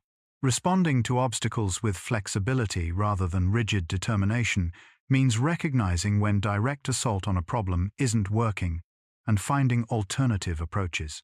Rigid determination says, "I will overcome this obstacle through sheer force of will. I will keep pushing until it yields." This approach sometimes works, but often it leads to exhaustion, frustration, and wasted effort. You bang your head against the wall repeatedly, creating pain but not progress. Flexibility says, "This direct approach isn't working. What else might I try? Is there a way around this obstacle rather than through it? Is there a way to transform the obstacle into an opportunity? Is there something I can learn from this resistance that might change my approach?" This flexibility doesn't mean giving up at the first sign of difficulty. It means being willing to adjust your approach when something clearly isn't working. Water demonstrates this principle beautifully. When water encounters a boulder in its path, it doesn't try to push through. It flows around, finding the gaps and cracks, taking the path of least resistance. Yet over time, that flowing water can wear away the boulder, can carve through solid rock, not through force, but through persistent, patient adaptation. The water maintains its direction, its essential movement downhill toward the sea, while being completely flexible about the specific path it takes. This doesn't mean giving up on your goals or abandoning your values. This is an important distinction. Flexibility and adaptation are not the same as aimlessness or moral relativism. You can maintain clear direction and strong values while being flexible about methods and paths. In fact, this flexibility often makes it more likely that you'll achieve your goals and live according to your values, because you're not wasting energy on approaches that don't work. Your goals are like the sea toward which water flows, the ultimate destination that gives direction to your movement. Your values are like gravity, the fundamental force that determines which way is downhill, what direction is natural and right for you. These can remain constant, even as your specific path varies greatly. You might take detours, might move sideways for a while before resuming downward progress, might pool in one place temporarily before continuing on. But the direction remains clear, the destination unchanged. It means pursuing them in a way that honors reality, that acknowledges constraints while still moving forward, that adapts to circumstances while maintaining direction. Honoring reality means seeing things as they actually are, rather than as you wish they were. It means acknowledging that you have limited time, energy, and resources. It means recognizing that other people have their own needs and agendas that may not align with yours. It means accepting that some things are beyond your control, that luck and circumstance play significant roles in outcomes, that effort alone doesn't guarantee success. This clear-eyed view of reality might seem pessimistic or discouraging, but it's actually liberating. When you see reality clearly, you can work with it effectively. You can make realistic plans, set achievable goals, allocate your resources wisely. You stop wasting energy on impossible tasks or raging against unchangeable circumstances. You focus your efforts where they can actually make a difference. Acknowledging constraints while still moving forward means recognizing limitations without letting them paralyze you. Yes, you have only 24 hours in a day, but you can still accomplish meaningful things within that time. Yes, you have financial limitations, but you can still find ways to pursue what matters to you. Yes, you have responsibilities and obligations, but you can still carve out space for your own growth and joy. The constraints are real, but so are the possibilities within those constraints. Many people fall into one of two traps regarding constraints. Some ignore them, making plans and setting goals as if limitations don't exist, then feeling frustrated and defeated when reality intervenes. Others become so focused on constraints that they see nothing but limitations, concluding that meaningful action is impossible, that they're trapped with no room to move. Both extremes are problematic. The middle path acknowledges constraints while still seeking possibilities, sees limitations clearly while still finding room for action. Adapting to circumstances while maintaining direction is perhaps the most sophisticated skill of all. It requires holding two things simultaneously: a clear sense of where you want to go, and a willingness to adjust how you get there, based on changing conditions. It's like sailing, where you have a destination, but must constantly adjust your sails and rudder to work with the wind and currents, sometimes tacking at angles that seem to take you away from your goal, in order to ultimately arrive there. This adaptation requires constant awareness and assessment. You need to pay attention to how your current approach is working, whether you're making progress or just spinning your wheels, whether circumstances have changed in ways that require new strategies. You need to be honest with yourself about what's working and what isn't, willing to abandon approaches you've invested in if they're not producing results. Sometimes the path forward requires patience, waiting for conditions to change before acting. Sometimes it requires creativity, finding unexpected solutions to seemingly impossible problems. Sometimes it requires courage, moving forward despite fear and uncertainty. But always, it requires awareness, paying attention to what is actually happening rather than what you wish were happening, responding to reality as it is rather than as you imagine it to be. Patience is perhaps the hardest requirement for many people in a culture that values speed and immediate results. We want things to happen now, want our efforts to produce visible outcomes quickly, become frustrated when progress is slow or invisible. But some things simply cannot be rushed. Seeds need time to germinate. Wounds need time to heal. Skills need time to develop. Relationships need time to deepen.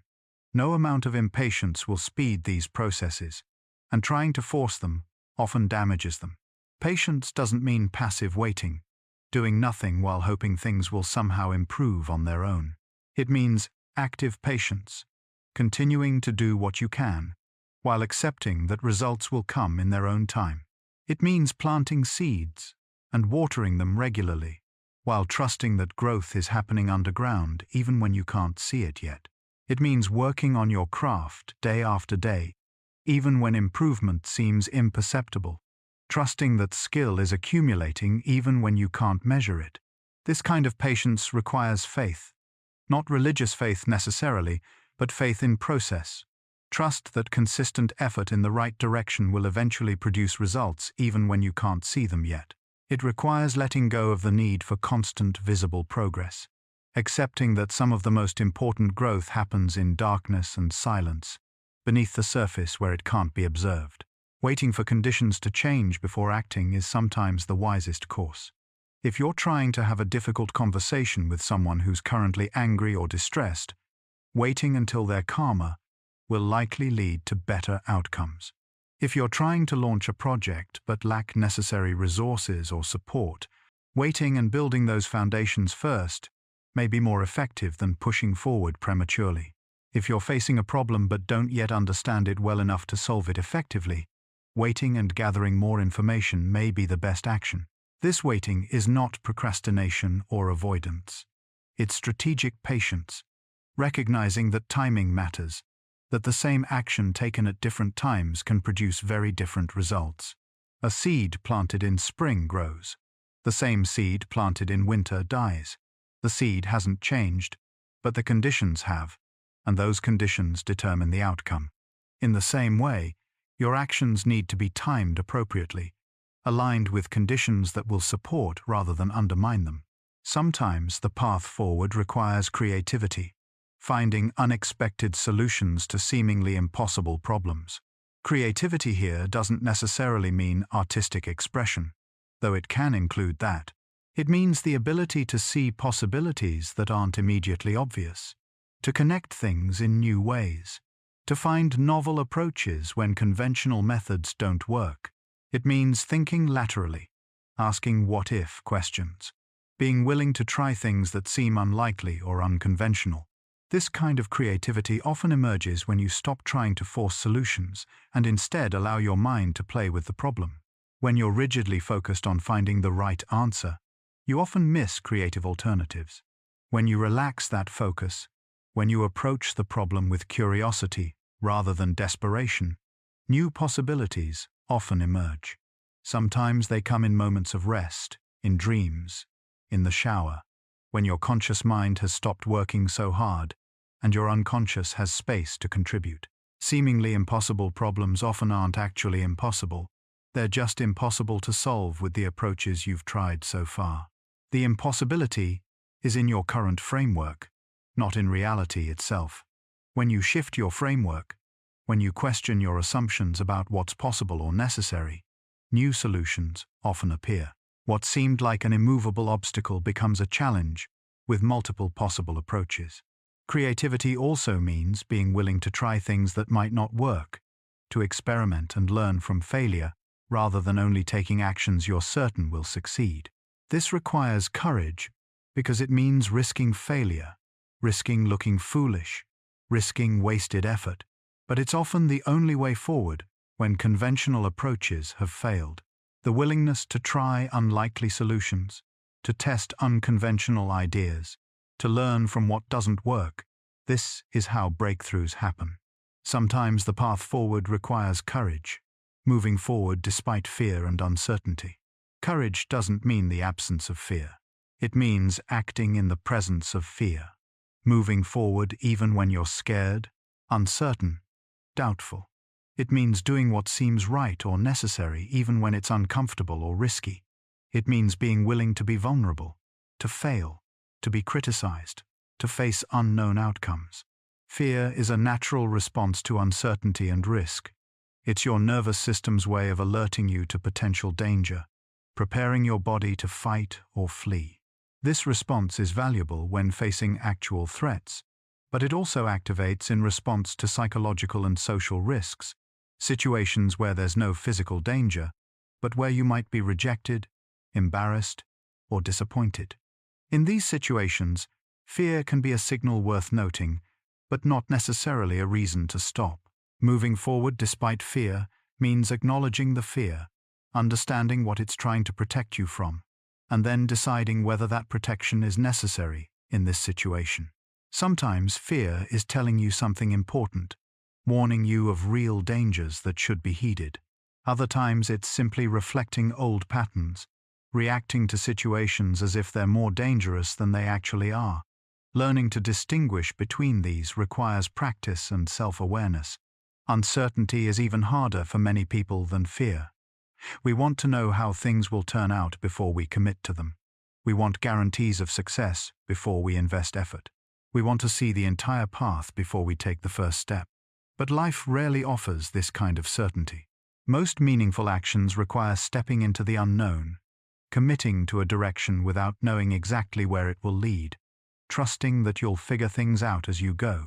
This tolerance for uncertainty is a skill that can be developed. You can practice taking small steps into the unknown and discovering that you can handle whatever emerges. You can learn to trust your ability to respond to whatever happens, rather than needing to control or predict everything in advance. You can develop faith in your resilience, your capacity to adapt and cope with unexpected outcomes. But always, it requires awareness, paying attention to what is actually happening, rather than what you wish were happening, responding to reality as it is, rather than as you imagine it to be. Awareness is the foundation of everything else. Without it, patience becomes mere passivity, creativity becomes aimless distraction, courage becomes recklessness. With it, you can navigate complexity, respond appropriately to changing conditions, adjust your approach based on feedback. Paying attention to what is actually happening sounds simple but is remarkably difficult. We're constantly interpreting reality through our expectations, assumptions, and desires. We see what we expect to see, hear what we expect to hear, interpret ambiguous situations in ways that confirm our existing beliefs.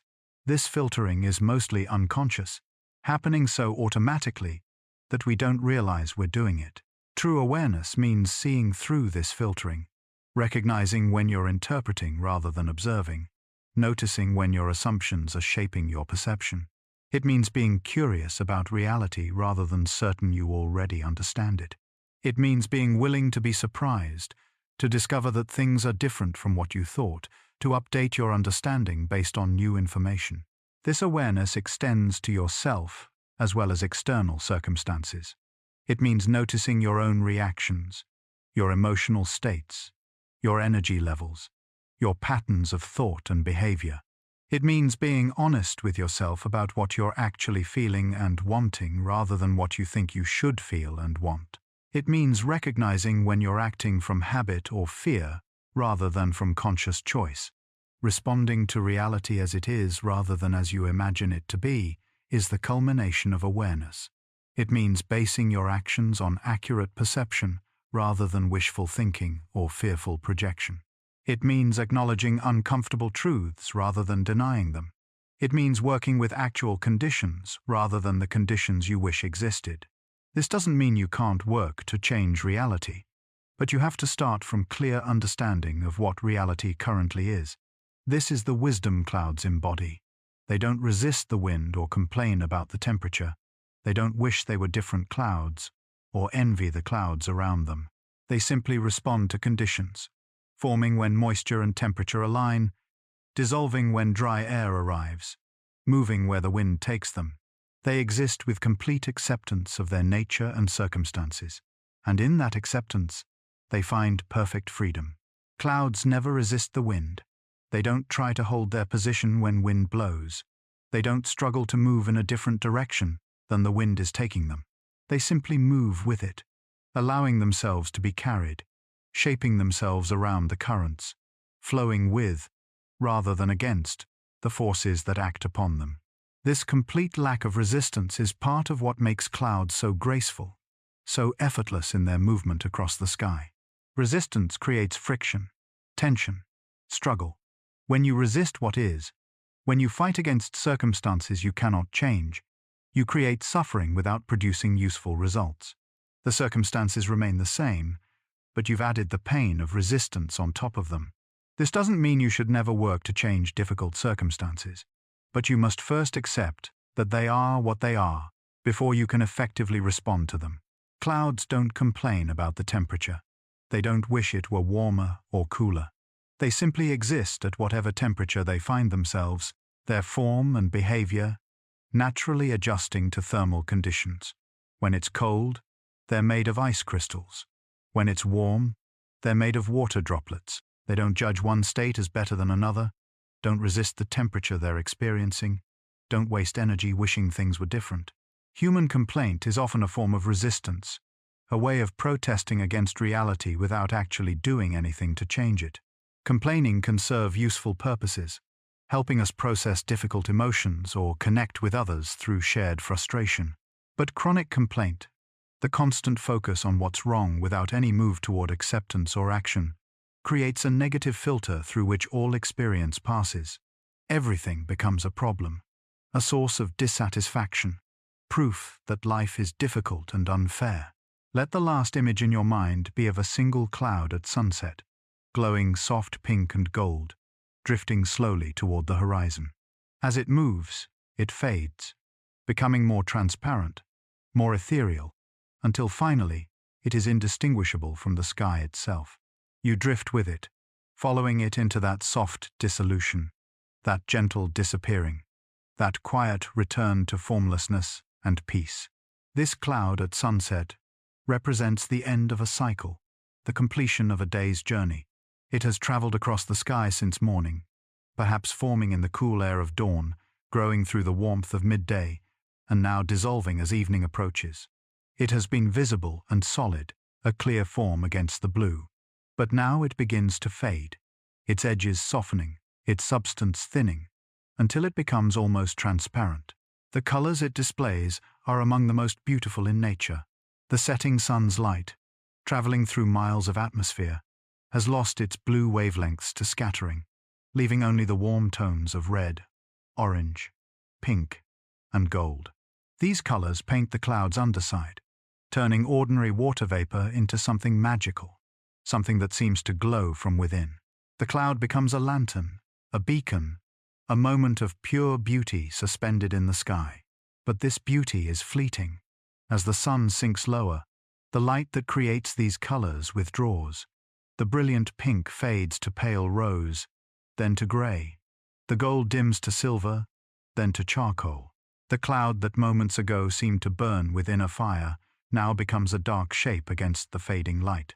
The transformation is gradual but inevitable, following the same pattern that has repeated every evening since the Earth first had an atmosphere. As darkness deepens, the cloud becomes harder to see. Its edges blend with the darkening sky. Its form becomes uncertain, more suggestion than solid shape. You have to look carefully to distinguish it from the surrounding air. And if you look away for a moment and then look back, you might not be able to find it again, might not be sure whether it's still there or has dissolved completely. This fading is not sad or tragic. It is natural, appropriate, the way things should be. The cloud has completed its visible phase and is returning to invisibility, becoming vapor again, mixing with the air, ready to condense once more when conditions are right. Nothing is lost in this dissolution. The water remains. The molecules continue their endless cycling. The potential for new clouds persists. Only the form has changed. Only the visible expression has faded. You are invited to drift with this cloud, to follow it in your imagination as it fades and dissolves. Feel yourself becoming lighter, less substantial, less defined. Your body remains where it is, supported by the surface beneath you. But your sense of yourself begins to soften and spread out. The boundaries between you and your surroundings become less clear. You are still you, but you are also part of everything else, connected and continuous with the world around you. This is the experience of falling asleep, the gradual dissolution of waking consciousness into something more fluid and undefined. Your thoughts become less linear, less logical. Images arise and fade without clear connections between them. Time becomes uncertain, stretching and compressing in ways that would be impossible during waking hours. You drift between awareness and unconsciousness, sometimes knowing you are falling asleep, sometimes already dreaming without realizing it. Following the cloud into dissolution means surrendering to this process, allowing it to unfold naturally, without resistance or control. You don't have to make yourself fall asleep. Sleep will come on its own, in its own time, if you simply allow it. Your job is not to force sleep, but to create the conditions that permit it, to relax your body and quiet your mind, to release the day's concerns and open yourself to rest. The soft dissolution the cloud undergoes is gentle, gradual, peaceful. There is no struggle, no sudden change, no violence in this transformation. It happens slowly enough that you barely notice it happening, yet quickly enough that within minutes, what was solid becomes transparent. This is how sleep should come, not as something you fight toward, but as something you drift into, a natural transition from one state to another. The gentle disappearing of the cloud is like the fading of consciousness as sleep approaches. Thoughts that seemed important moments ago lose their urgency and fade away. Concerns that occupied your attention throughout the day become distant and unimportant. Your sense of self, usually so clear and definite, becomes vague and uncertain. You are still aware, but you are aware of less and less, your attention narrowing and softening until finally it releases altogether into sleep. The quiet return to formlessness is perhaps the most profound aspect of this image. Form is what makes things distinct and separate. When the cloud has form, it is clearly a cloud, different from the sky around it. But as it dissolves, it loses this distinctness, this separation. It returns to being part of the sky, indistinguishable from the air that surrounds it. In the same way, as you fall asleep, you lose the sharp sense of being a separate self, distinct from everything else. You return to a more fundamental state of being, formless and undifferentiated, at peace. This formlessness is not emptiness or nothingness.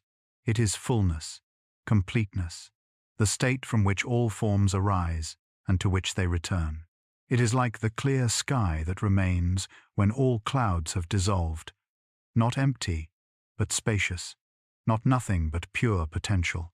In sleep, you return to this state, this formless awareness that underlies all experience, and there you rest and renew yourself. Peace is what this return brings, not the peace of having solved all problems or achieved all goals, but the peace of letting go, of releasing effort, of surrendering to what is. It is the peace that comes from accepting that you don't have to hold everything together, that you can dissolve and trust that you will reform in the morning, that rest is not death but renewal, not ending but transformation. As you drift with the cloud into this dissolution, notice how natural it feels, how right, how inevitable. This is not something you are doing, but something that is happening, a process as natural as breathing, as automatic as your heartbeat. You don't have to understand it or control it. You simply allow it, the way the cloud allows itself to dissolve, without resistance, without fear, with complete trust in the process. Your body knows how to sleep. It has done this thousands of times. Your brain knows how to release consciousness and enter the restorative states of sleep. Your entire system is designed for this daily cycle of activity and rest. You don't need to teach yourself to sleep or remind yourself how it's done. You only need to stop interfering with the natural process, to let go of the effort to stay awake, to surrender to the gentle pull of sleep that is always present, always waiting for you to stop resisting it. The cloud teaches you this surrender through its example. It doesn't cling to its form, or try to remain visible when conditions no longer support it. It releases, dissolves, returns to the invisible realm from which it came. And in that dissolution, there is no loss, only transformation. The water that was the cloud continues to exist, ready to become visible again when the time is right. In the same way, the consciousness that you experience as yourself doesn't disappear in sleep but only changes form, becoming dream and deep rest before returning to waking awareness in the morning. So let yourself fade like the cloud at sunset, becoming more transparent with each breath, more ethereal with each moment. Feel the weight of your body settling deeper into rest, the activity of your mind slowing and quieting, the urgency of waking life releasing its grip. You are safe here, supported, held by forces larger than yourself. You can let go completely, trusting that everything you need will still be here when you wake, that this dissolution is temporary and healing, that morning will come and you will reform, refreshed and renewed. The horizon toward which the cloud drifts is the boundary between day and night, between waking and sleep, between form and formlessness. As you drift toward this boundary, you may notice yourself crossing back and forth, sometimes more awake, sometimes more asleep, sometimes uncertain which state you're in. This is natural, this hovering at the threshold. Eventually, without noticing the exact moment, you will cross over completely, and the day will end, and sleep will claim you, and you will rest in that formless peace until morning calls you back. Until then, simply drift, following the cloud as it fades into the darkening sky, becoming one with the evening, dissolving into peace. This cloud at sunset represents the end of day, the completion of a cycle. It has traveled across the sky, has changed shape countless times, has perhaps released some of its water as rain. Now, as darkness approaches, it begins to fade. The sunlight that illuminated it withdraws, and the cloud becomes harder to see, blending with the darkening sky. Soon it will be invisible, though it still exists, still floats, still carries its water through the night. You are like this cloud at day's end, ready to fade into rest, to become invisible to the waking world. Your consciousness, so active during the day, begins to dim and soften. Thoughts become less distinct, less urgent. The boundary between self and world becomes less clear. You drift in that twilight space where you are still aware but no longer fully awake, where dreams begin to mix with reality, where time becomes fluid and direction loses meaning. This is the threshold of sleep, the gentle border between waking and dreaming. It is a place of profound rest, where the body begins its nightly work of repair and renewal, where the mind processes the day's experiences, sorting and storing and releasing. You need not do anything to make this happen. It will unfold naturally, automatically, guided by ancient biological rhythms that have operated for millions of years. As you cross this threshold, you leave behind the concerns of the day. They will be there tomorrow, waiting if you need them, but for now, they can rest. You leave behind your identity, your name and role and history.